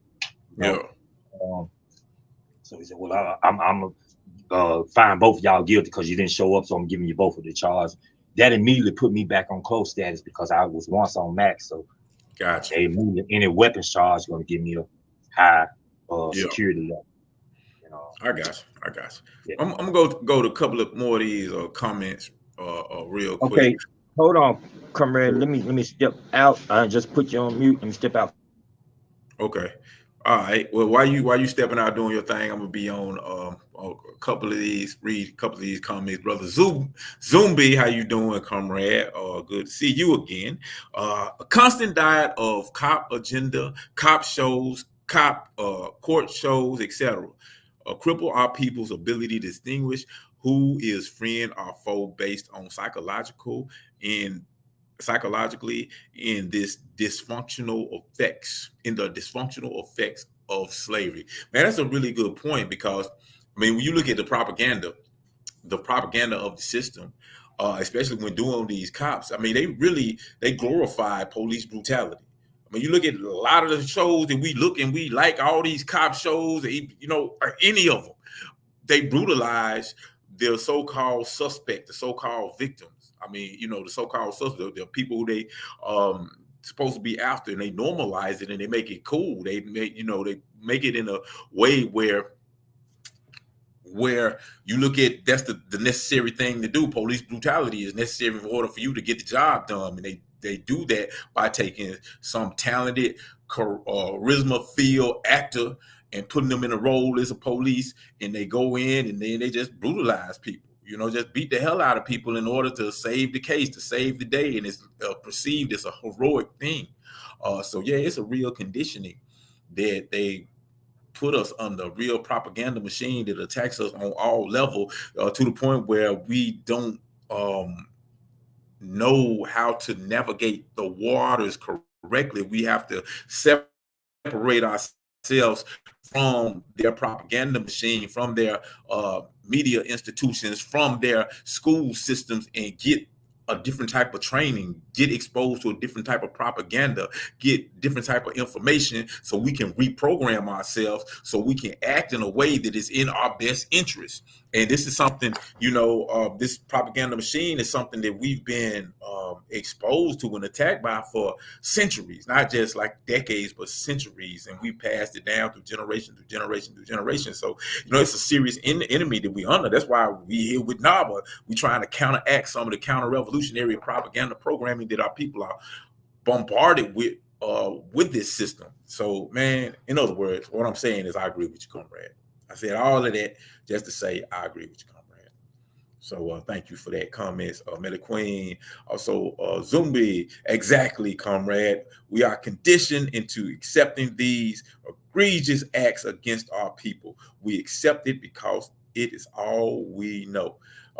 Exactly, you know, my sentiments, exactly. You see, Melly Queen, to deal with capitalism, we are going to have to make drastic sacrifice and totally step away from this monster. Exactly. I mean, one of the things that we're going to have to do is we're going to have to actively involve in nation building. We're going to have to create institutions that we can control. We're going to have to create institutions that allow us to be separated from that system. See, if you don't have, like, it's one thing to say we need to separate from the system, but if you depended on the system to eat, to survive, then it's damn near impossible for you to separate from it. So we in the independence movement, we got to be actively involved in creating these institutions so we can separate from these people, so we can do for self, so we can provide food, clothing, and shelter for ourselves. If you can't do that, then it's going to be real hard to separate from this system. It's real difficult to do that. So, you know, I'm with you. You know what I'm saying? Yeah, stepping away from that capitalist system is a monster, but we can do it, you know, but you got to take a scientific approach to it, got scientific steps, and we got to understand that there are laws of development, and we're not at that stage of development yet today, but doesn't mean that we're not going to be at that stage tomorrow. So, you know, we got to always stay optimistic and understand that, you know, we get the right plan, the right programming, the right tactics and plans and goals and objectives, we can do it and stay steady. Freedom Power, good to see you, comrade. Good to see you. That's the brother right there. Freedom Power, freedom land, bro. Right. Yeah, what he say? Matter of fact, he said, good to see Prophecy and Atiba back together. Yeah. Yeah. He said, a happy capitalistic Easter egg day, comrade. And you know what? We ain't even touched the fact that it is Easter, comrade. Yeah, this you know, this is one of the religious, so-called religious ceremony days, right? Mm-hmm. Black folks, they're getting dressed up all and, you know, putting on their zoot suits. Man, you talking about some clean folks. It's like you go to church, you just gonna be like the players' ball. Man, what? Man, you got folks in there trying to outdress each other and everything right now, man. They talking bad about each other. Look, her, she thinks she's sharp. Get on with this shit. I was like, dang, everybody just got their hair done today. You know what I'm saying? I'm like, what, you know? Yeah, but that's what they do. I mean, that's one of the events that we show up and show out on. See, but look, check this out. Last week was Nation Day, right? Yep. How big was the crowd? I mean, it was decent. It was a decent sized crowd, you know, comrade. I mean, out of how many millions of black people in Capitol? No, it was very small. When you're trying to put it like in reference to historically how Nation Day is, it was a big crowd. But in reference to how many black people are in America, no, it's very small. Very, very, very So small. okay, Like point zero so zero zero now zero zero zero how many zero black zero ones. how many black people in capitalist America right now dressed up in their zoot suits, Ooh, a whole looking lot. for eggs and shit? Got the A babies looking whole, for eggs and shit. a lot of them, a whole bunch of them. And I know sometimes I used to, what I used to do, man, I used to So drive who through, culture this then? huh? Who cultures we practice? Are we practicing New African culture, or are we practicing our European colonizers' culture? This is the culture of the colonizer. Man, yesterday I actually commented on a post, and I usually don't comment on a post that much, but this was interesting. I just saw it was an opportunity to drop some information. Um, but yeah, somebody said, why is it that every year Easter is on a different day? You know, since this is supposed to be about the death and resurrection of Jesus, like why did he die and rise on a different day every year? You know, and I was like, okay, I got a degree in history. I can answer that question. I don't know if I should, but yeah, but I mean, it's like, Because right now I didn't know. I mean, I never even heard of it. I never known that question to exist because I never even paid attention to it. So, well, why? okay, so Easter really ain't have nothing to do with no death or resurrection or no Jesus or Yahshua or nothing like that. You can get different explanations for it, but I'm gonna go back to the original explanation where everything else kind of developed out of, and that's because Easter is the celebration of the spring equinox. That is a time of year where basically the sun starts kind of pass through the equator, and the days become longer than the nights. I mean, actually, the day of Easter is the day when the day and the night, they're the equal length of time. Before that, during the winter, the nights are longer. That's why during Christmas, you got the spring or the winter solstice, which are the longest nights of the year. You know what I'm saying? But historically, our ancient people, our ancient ancestors, they looked at the sun like during this time, spring is coming, so they look at the sun is coming back to life, and the sun things about to grow, plants. So they used to, their Easter was that marker that, man, we about to survive now. We made it through the harsh winter. So that's basically what it is. But different each year, this time kind of fall on different days, of the year. It's all around the same time, but it ain't necessarily the same day every year. That's why it's a different day, every year, because it ain't about something that actually happened. It's about a natural phenomenon. And a lot of holidays, when you go back far enough, they're about natural phenomena, things that just happen in nature. It's just human beings made holidays and celebration after it, and some of these European holidays get real freaky. That's why you got the Easter egg, cause in a running bunny rabbit, because a rabbit is known for screwing and multiplying, just spring is about coming, the resurrection of the plants and animals and everything, rebirth of life and all of that stuff. It's about nature. It ain't about nobody. One way of describing the philosophy, one is based on materialism and the other one is based on idealism. Yep. Right. Yep. That's because what you described was a materialist ideal or materialist philosophy around how naturally things evolve in the universe, in the world, and the other one was based on idealism on this is where the Christ that was resurrected and gonna do certain practices around that, whether you have to look at things as far as people's belief in what they want life to be as opposed to what life is. Yeah. And like me personally, I don't care. You dress up in your suit. You do whatever. That's your business. If that's what you want to do, it's just do not let your belief system come in between your liberation.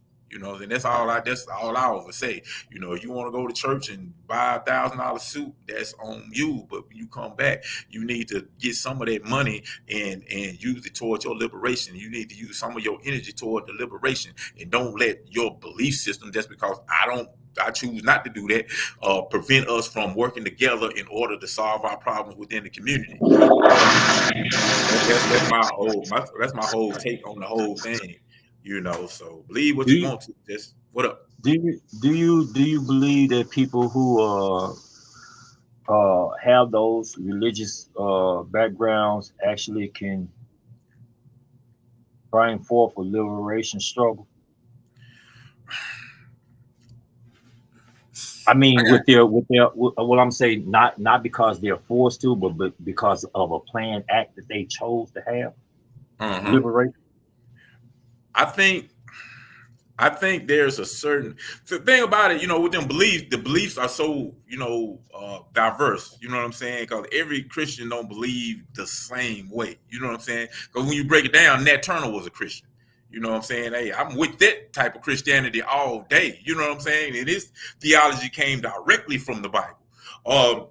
So it's that aspect to it. Now, if you're just talking about just a traditional Christian, I've seen some Christians that, who are logical enough to put your religion right here, and understand that my spirituality is something that is personal.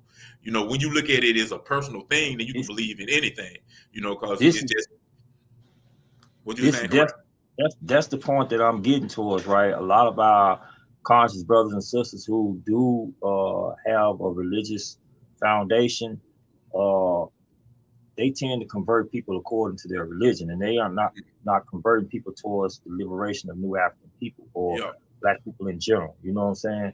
Mm-hmm. It's all based on how I can get them to believe in, you know, Yeah. in this here. I I don't agree. have to convince you to believe that we poor. I don't have to convince you to believe that we are an oppressed people. It's not a lot of convincing I have to do, no more than probably just showing you, well, this is why this is working this way or that way. You know what I'm saying? Mm-hmm. But to convince you to believe that my God is the right God to serve is a whole nother step to me. And I don't really see how a lot of that is gonna lead us towards liberation anymore. That's one reason why every time I get brothers inside our classes, it's always a new brother that's showing up, and I ask, "What the hell? Where I, you at?" I was playing it with the settings, man. I was just looking at something. I pushed change the background. Like I ain't know I could do that. Well, change my background. Shit, I can't put change everybody one. about. Ain't that a bump? Like what his name said? He said, "Ain't that a bump?" I just realized there was a bump. Yeah, change my background. Anyway, and so I tell brothers off the muscle when they come into the classroom, as if you came in here looking for spirituality and religion, you're not getting it. Not for me. And I'm not saying that it's right or wrong. It's just that's not what I'm. Mm-hmm. Whoever told you come here, I'm letting you know in advance in case you want to get up and leave, because you're probably not going to hear that at Yeah. all. And Yeah. when I'm done, though, man, I get all kind of love and respect from brothers, because what I did touch bases on is something that he can't really refute. He can't do them but look at it and be like, something, man, you right, blah blah blah blah blah, whatever. We carry on those dialogues. And my point is that religion tends to divide us up so much, man, because some Yeah. people gonna believe the way they believe, and some people gonna believe the way they believe. And y'all ain't gonna come to a common ground on y'all oppressor, because y'all too busy trying to convince each other on how to believe in what God is the right God to serve. Stick to what we have a common ground on. Mm-hmm. We have a common ground on, we are a subjugated and oppressed nation of people living within a nation that are struggling for national liberation, revolution. That's Mm-hmm. what we have common with. And you break down those things that show this is why we describe it like that, and they'll come to their own the clouded senses and say, "Yep, you're right. These are the things that I struggle with. These are the things my family struggle with. These are the things that my community struggle with. These are the things that I see our nation struggling with." Mm-hmm. It's unrefutable.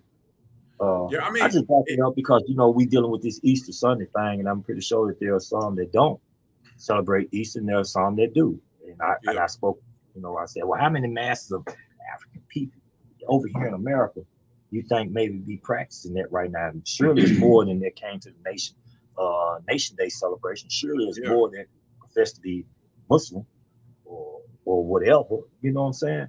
Mm-hmm. Number I, wise. I mean, I wish it was some way we could get an understanding amongst the religious or leaders to you know where they are not compromising our liberation to try to gain Yeah. numbers and recruitment. You know what I'm saying? Because I see that a lot of times. Because I mean, I met like the brother that was over the 1 million Black Fathers March. He's a good example of, he's a Muslim in the Nation of Islam, but he easily worked with anybody. You know what I'm saying? Because he understands that the goal is about the liberation of our people. You know, he don't even care. You know what what your belief is, as long as you about the business of liberating our people.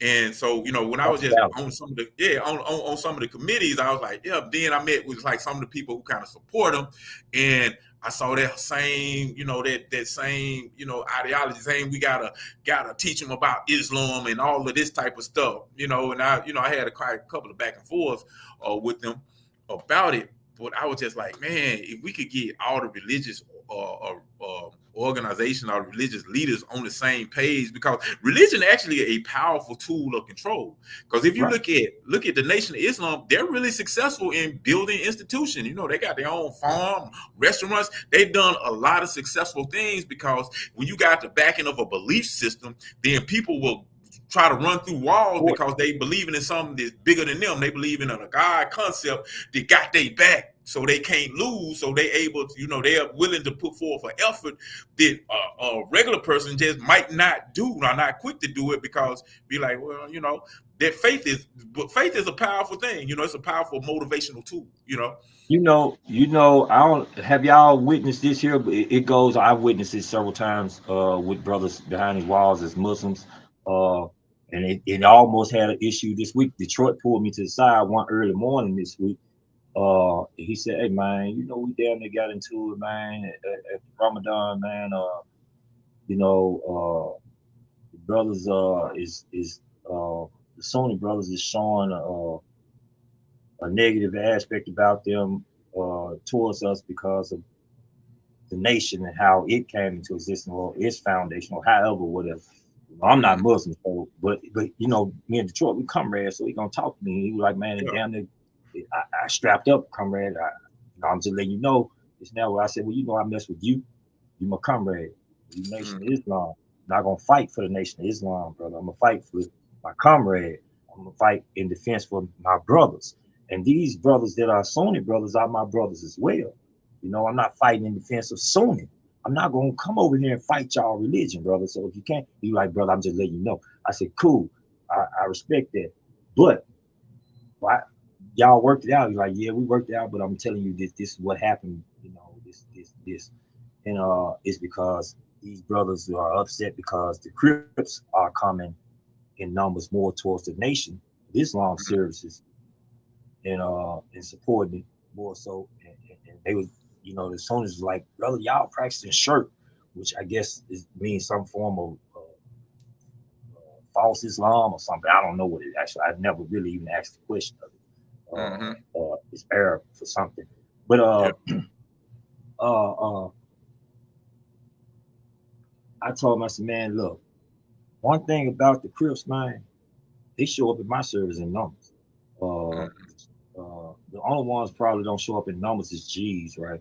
But the rest of the group, Vice was not that big. But Crips and Bloods, I have them in the service. They heads, if nothing else. They're fully supported, right? And I said, the Crips, what I do know about them, they want to hear real shit, man. They want to hear the truth. They want to hear what's right, man. You know, they ain't really as misguided as people promote them to be, right? They just got that aggressive aspect about them that, you know, people are, they fear the most. Anyway, so I said, but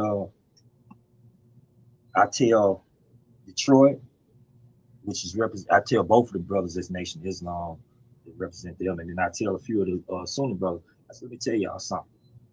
If them brothers didn't love and respect y'all as Muslims, or brothers that stand on something righteous, for whatever reason that they show up in there, they didn't see y'all as that, believe me, you'll be prime targets of their attack, because they will attack, and y'all know this. So y'all ought to be happy that no matter which side that they pick and choose, they see us as somebody standing on what's right. You see what I'm saying? Because y'all know how them little brothers get down. Man, them little brothers come in 5 or 6 deep on your ass and take everything you got up in that motherfucker and stick the shit out you and beat you up and put you on hospital, put you up in the hospital, make the helicopters land inside the prison for you. Y'all know how. What's up? Yeah, they get what we call airlifted. They'll move on your ass if they didn't respect you, man. So y'all quit fighting amongst yourselves and showing an open discord. Because one of the Crips also pulled up on me and said, man, hey, big bro, man, get your brother Detroit, man. Man, shit, he forgot he was a Muslim, didn't he? I said, oh yeah. I played dumb to hear his side of it, right? Yeah. So his perspective on it. Like, yeah, man, brother Detroit, man, I don't know what was going on, but I know he was in kill mode. All right. I said, I got you. You know, and I had to pull Detroit to the side and let him know, hey, man. Now, believe me, if nothing else, these young brothers watch us, man. Yeah. Respect us, and they watching us, man. So you can't just be doing on anything, man. You can't just be, you know what I'm saying? You have to show the wisdom in what you have more so than the strength of what you have. These cats know we ain't no cowards. They know, man, we taking to administration and anybody else. They know that. You know, we ain't gotta show that. It's already stamped. You know, what we gotta show is our wisdom. Yep. It ain't always about the fist, man. We can always, you know, we can use our head on how we can deal with stuff. Because guess what? Them little young brothers, they know the fist. That's all they've been doing. You know what I'm saying? They want to know this here now. So that's what we got. That's what they look to us at, because they can't trust the administration. They know that. They wise enough to know that. Can't trust them. So who they gonna trust? You gotta be that example. It's like a math problem, man. You know. In order for you to solve a math problem, you need an example of how it works. Man, let's say that. You know, comrade, we've been on here over 2 hours, and I just realized I actually do got stuff I got to do today. Hey, like, it's count time, comrade. I told you I've been sipping on shit. I forgot all about count time. Oh yeah. I'm just thinking. I was like, man, we will be here all day if we ain't careful. Cause I ain't thinking about nothing. I was like, dang, you know, cause I'm actually in a studio, in like one of the studios, and yeah, I need to go. Freedom Policy. Under the religious dogma are basic principles that get ignored in society in general. So the colonizer imposes his judicial, criminal, legalist laws through the barrel of the gun. The internal moral compass of the masses continue to spiral out of control. Principles and morals have to come from the heart. All righty. That's probably gonna be the last comment we're gonna read tonight. Yeah. It's count time, comrade. Cause when you said, I looked at the clock. I'm like, oh shit, it's damn near 4 o'clock. They finna walk up to the door in a minute. Yeah, man. Hey, go get you something to eat, comrade. Man, we'll man, get up. Don't you go there and cuss me out like that. I ain't got shit in this motherfucker to eat. I'm sitting over here hungry. Can't wait till they call dinner time so I can run my ass down. Hey, this one right quick. They make us walk in lines and shit now, right? This is a new part of the new policies and programs they implement now. So like I told y'all, they got me in the geriatric unit. I'm mad as hell because they want to move me over there with the youngsters. But put me over there with the youngsters. Don't put me over here with all these old folks. They got me over here with the old folks. Now I'm body hurt, arms and shit, joints aching and shit. Goddamn, it can't heal from a fight. Put me over there with the youngsters so I can stay young and youthful. And the youngsters want me over there. They won't move me over there because they think I'm controlling the youngsters, right? So they make us walk in the line and shit. You know how you drive your car, you go around people. So I'm like, I'm walking fast. I was saying, hold on, get in line. I said, look, ain't walking too slow in this motherfucker. I can't walk behind the over. I'm sorry, y'all. Y'all even make me walk that slow. It's too cool. But anyway, yeah, comrade, you go ahead and do your thing. I'm just kicking shit, man. Having a good time with you, comrade. I've been missing you, man. I've been missing the program. I've been missing people, man. Freedom Power. Man, trust me, brother. You've been on my mind, man, the whole time too, brother. I've been wondering what kind of comments you got to say. I know, man. I know. Man.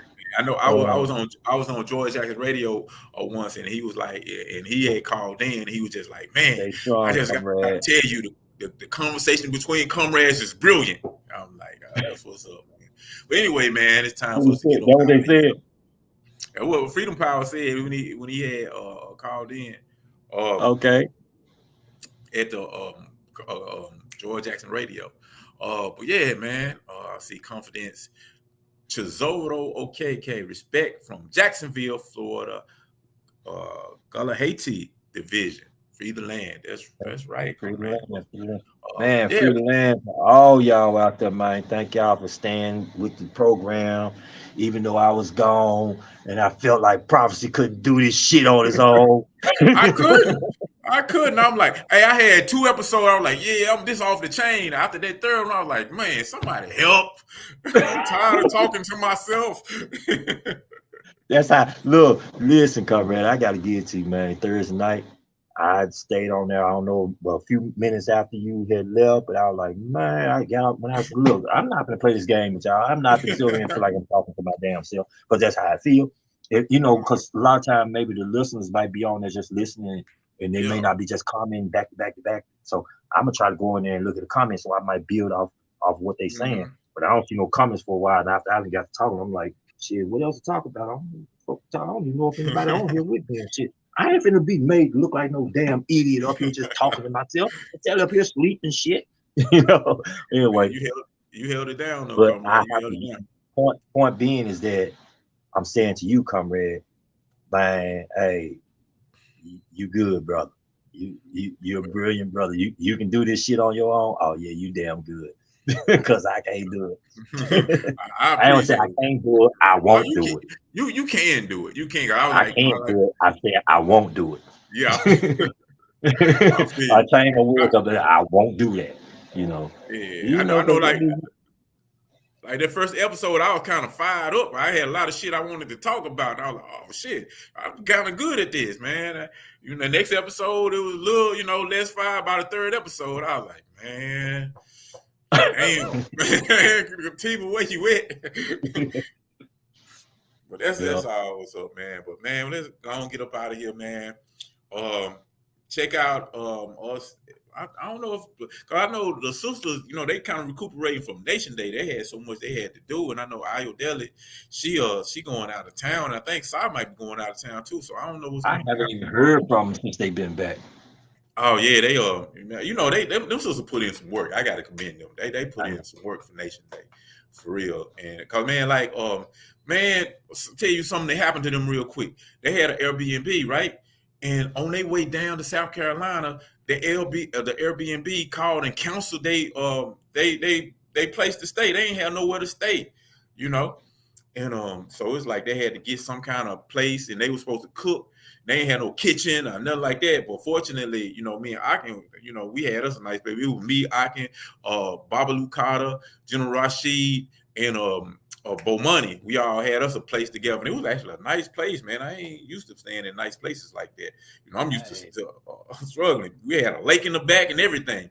I didn't realize they had alligators in. I can't wait to get out there with y'all, man. Man, we got to go on them road trips, man. Them road trips to conferences, man. Comrade, like I said, I know I'm not gonna stay in Memphis, man. I'm out of Tennessee, comrade. I do not blame you. I don't blame First stop might be Texas, but I'm not staying in Texas. My son and daughters, they want me to stay out there with them. Yeah, that's not gonna be my end game on that, because for one, I kind of want to do things on my own, and I won't, I need my own area. They already got Texas the way they want that to be for them. Gotcha. But anyway, I'm coming home, man, and I can't wait to get out there with you. I can't wait to get out there. I never thought about that, comrade. I never put that in, not as intense as it's been for me. I never thought about it. And now it's like, I don't know. It's different when you don't know. So you can make the plans, you can make it without anxiety. You can make it without, the fear of, this is real. And now it's real. It's like, oh shit. Am I gonna really be successful in my plans? You know what I'm saying? I don't want to fail. I've been doing it. I've been saying this for too long. I gotta live up to it. Man. It's like pressure. You know what I'm saying? I feel pressure. And it's a good thing because, like, with me, sometimes I do certain things to put pressure on myself, so I won't take the easy way out. You know what I'm saying? I'll tell you something. People might think that I'm vain or kind of cocky when they go to my Facebook page because I got shirts with my abs out and half naked and stuff like that. But I got those too. yeah, but it ain't got nothing to do. Actually, it's like, as I get older, it's harder for me to stay in shape, to find motivation. So I said, Yeah. you know what? A few years ago, I said, you know what? On my birthday every year, I'm gonna have me a photo shoot, and I'm gonna be flexing, shirt, everything. So if I'm fat and out of shape, that's what I'm gonna post, and that's what give me motivation. I probably need to do that shit more often, so I get motivation to work out through the year and shit. Cause now I be like, I did a before and after. Me, I never had no fat. I've never been fat. I never had body fat, but I have been real fucking skinny. I did a before and after. And the thing is that the before shot is with me with my locks, so I really look skinny then. Because my locks is long and big, so it looks like I'm just a little body with a big ass head of hair. And then the after is me, bald head as I am, and but I'm looking like a G.I. Joe action figure. With the constant grip. So I mean, hey, but I know what I was looking for, and I know what I'm shooting for, because you just hit it on the nail. The older we get, man, the less you want to work out, the less you have energy for it. And then up here, like, I haven't been working out like I should because it's cold up here in these mountains all the time. Yeah. And cold climate just make me not have the inspiration. I just want to get away from the cold. I hate the cold. But the moment I feel that sun and that heat, like right now, all of a sudden the sun is coming out, so I'm expecting for it to get warm, because for all weekend it's been freezing and I ain't been out to see it. But hopefully it warms up, and tomorrow I can get out there and feel that, that sun, man. It gives me energy every time, and that's when it pushes me to want to work out. So, I want to stay in shape. I don't want to be the guy that's getting old. I'm finna turn 50 in August. I don't want to be the guy that's getting old and barely. Like I said, I'm in the old par with a bunch of old guys. Majority of them white. They walking bent over, hunched over, and taking little steps, and got canes and strollers and shit. I'm like, how old are you? 62. I got 12 years to be 62. Only way I'd be like that is an accident happened to me. Other than that, if I can maintain myself, I ain't saying you try to become like that, but I'm willing to bet you didn't do a lot of working out. You didn't do a lot of maintaining your body or paying attention to your body, because I'm looking at what you do now when it comes down. A lot of us don't pay attention to the things we put in our body. That's the most important thing. How you eat and how you drink water, how you get rest. We don't pay attention to that shit. Like I told you, I sip on a little alcohol, but trust me, that first of all, I can't afford it. So I'm not gonna sit over here and do this shit all day, every day. I can't. This bottle here was about right here. That was $25. Damn. See that? $25 from there to there. Hey, you know what? What I noticed, comrade, within the prison system, that's like some of the biggest lessons of capitalism you can know. Because in the prison, everything is inflated, man. Like, damn, like everything costs like what the fuck? Like, damn. Okay. Let me take y'all to the streets right quick. The streets and the capitalist market in the streets. Weed. You see this thimble? What they use to sew with and stuff like that? Little thimble thing that you put on your finger when you're sewing. That's $50 worth of weed right there. Damn. So if I got an ounce of weed, you want to know how much I'm gonna make? How much? Over $2,000. Ooh, it's shit. Not right at the mark. And you pay for an ounce of weed out on the street. What? If it's good weed, I'm gonna say back when I was really doing my little hustle thing in the prison, I actually had my little connect going on and shit, and I was getting what they call loud. Loud back then, I was paying $4,200 for a pound of loud. All right, so it basically averaged out $300 an ounce. I was paying $4,200. An ounce of weed I can make 1,700. I didn't want to make 1,700 because I wanted to get rid of it. I was getting it in too fast. A lot of it I didn't want to sit on and police come bust me. So the best way to sell it was to sell it cheap. Yeah. I still was able to cut $1,000 off each ounce easy. Dang. Matter of fact, an ounce didn't last me 45 minutes. And I was selling those thimbles that I was telling you about. Yeah. And I mean, it's ridiculous behind these walls what we pay for. And you get out on the street, be like, huh? They don't even make that thimble don't make a blunt out there. Matter of fact, I can take a blunt and probably make $300 or $400 with one blunt. Damn. Man, comrade. That's what it is in here, you know what I'm saying? And like I told you, comrade, I had bought my mama a Jaguar, bought my daughters their first two cars, two of my daughters their first two cars. My youngest girl, she wasn't driving yet. I was trying to, get her mother to save some of the money and stuff. Mm-hmm. I mean, it was different, and it is different behind these walls. Everything is different.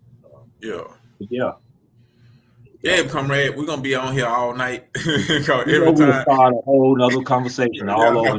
We said let's get off at 2 hours ago. It's 15 minutes later, and we still going. Go ahead and do your thing, comrade, because I gotta be watching these folks anyway. I'm gonna get ready and start my little TV shows up. Me and my sister, we've been on it. Y'all ever watch Power? You know what? I saw the first season of it, and check them. Say what now? Most conscious brothers and sisters probably said, "Man, I don't watch this shit," because even when it first came out, I said, I actually liked it. I enjoyed it. It just, after the first season, I either lost my cable, internet, or something happened, and I just never went back to it. You know what I'm saying? But I actually, was into it. It's a lot that I liked about that show. I wish I could show you how. Comrade, when I get out, we stealing all the shit we need to watch. We're not paying for this shit. I don't pay for shit no more. Not no more. I don't pay for anything anymore. Like, I'm not paying for nothing no more. I know how to get all this shit on this phone and transfer it to my TV. Oh, I'm not paying for nothing. Every new movie, I'm watching it. Anyway, comrade, let go, man. Yeah, comrade, let me roll back before I start exposing too much, and then they goddamn want to kick the door in. Yeah, comrade. Yeah, but man, hey, it's good to do this because I've been missing this, comrade, for real, man. Man, I'm gonna do what I gotta do, comrade, all the time. Yeah, to be a part of the movement. I'm a voice behind these walls if I gotta be. That means I'm gonna do what I gotta do. Yeah, free the land, comrade. I am my will. Free the land, comrade. I am my will. I'm gonna see you again. I don't know, or tomorrow, whenever. Definitely Thursday. For sure. But yeah, hey, I'm gonna leave us with something that I filmed down there in South Carolina. It's this big tree that our ancestors used to, was in. It was like on a plantation, and they used to be buried under there, plot under there, playing under there. There's a lot of history in South Carolina. We went by Gabriel Prosser Church, where that white dude shot up all them people. But I'm gonna leave y'all with this that I wrote. This is a part of Nation Day, 55. See y'all again next week, y'all. Free the land.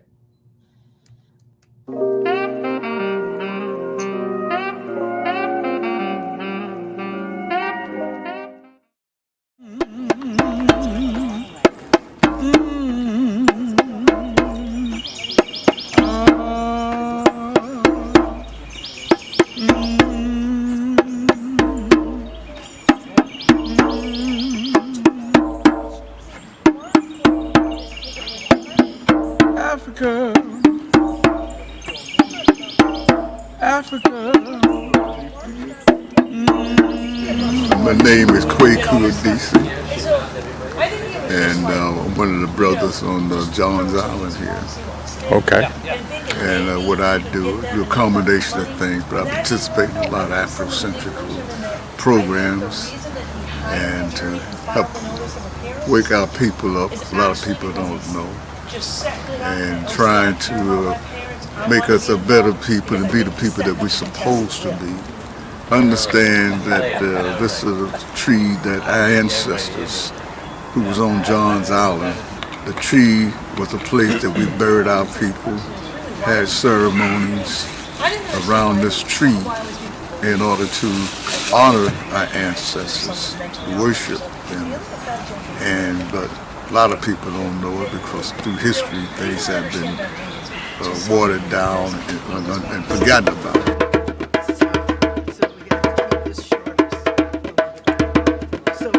We are now on what used to be the plantation of Mr. Justice Angel, okay? And so he had this land in the 1700s. And so primarily, this tree was on his property even back then. This is the oldest known tree in this part of North America, east of the Mississippi River. It was here during the period, not just of enslavement, but during the days when the Edisto, the Yamasee, and the Wadmalaw, and various other Native American tribal groups walked this land. So they have the saying, you know, if these streets could talk, they could tell us wonders. The same is true of this tree, because this tree was here when Justice Angel owned this plantation, where, of course, many of our ancestors from the Johns Island area were once enslaved. The people that are buried under this tree, because as it was saying, this was a marker of grave one time. On the plantation, they buried near trees so they can know where their people was buried. No ceremony for my people in this land. We remember them today because we need the positive energy of the ancestors be with us in our travel, as our journey. We need the power of the ancestors not to survive, but to live. We live, we don't survive, animals survive, we live. As Africans, we live. No matter where we are, we live because we have the DNA information of Africa in us, and whatever name was before they name it Africa, we are. Mama Africa. I knew about it, but Yeah, your children.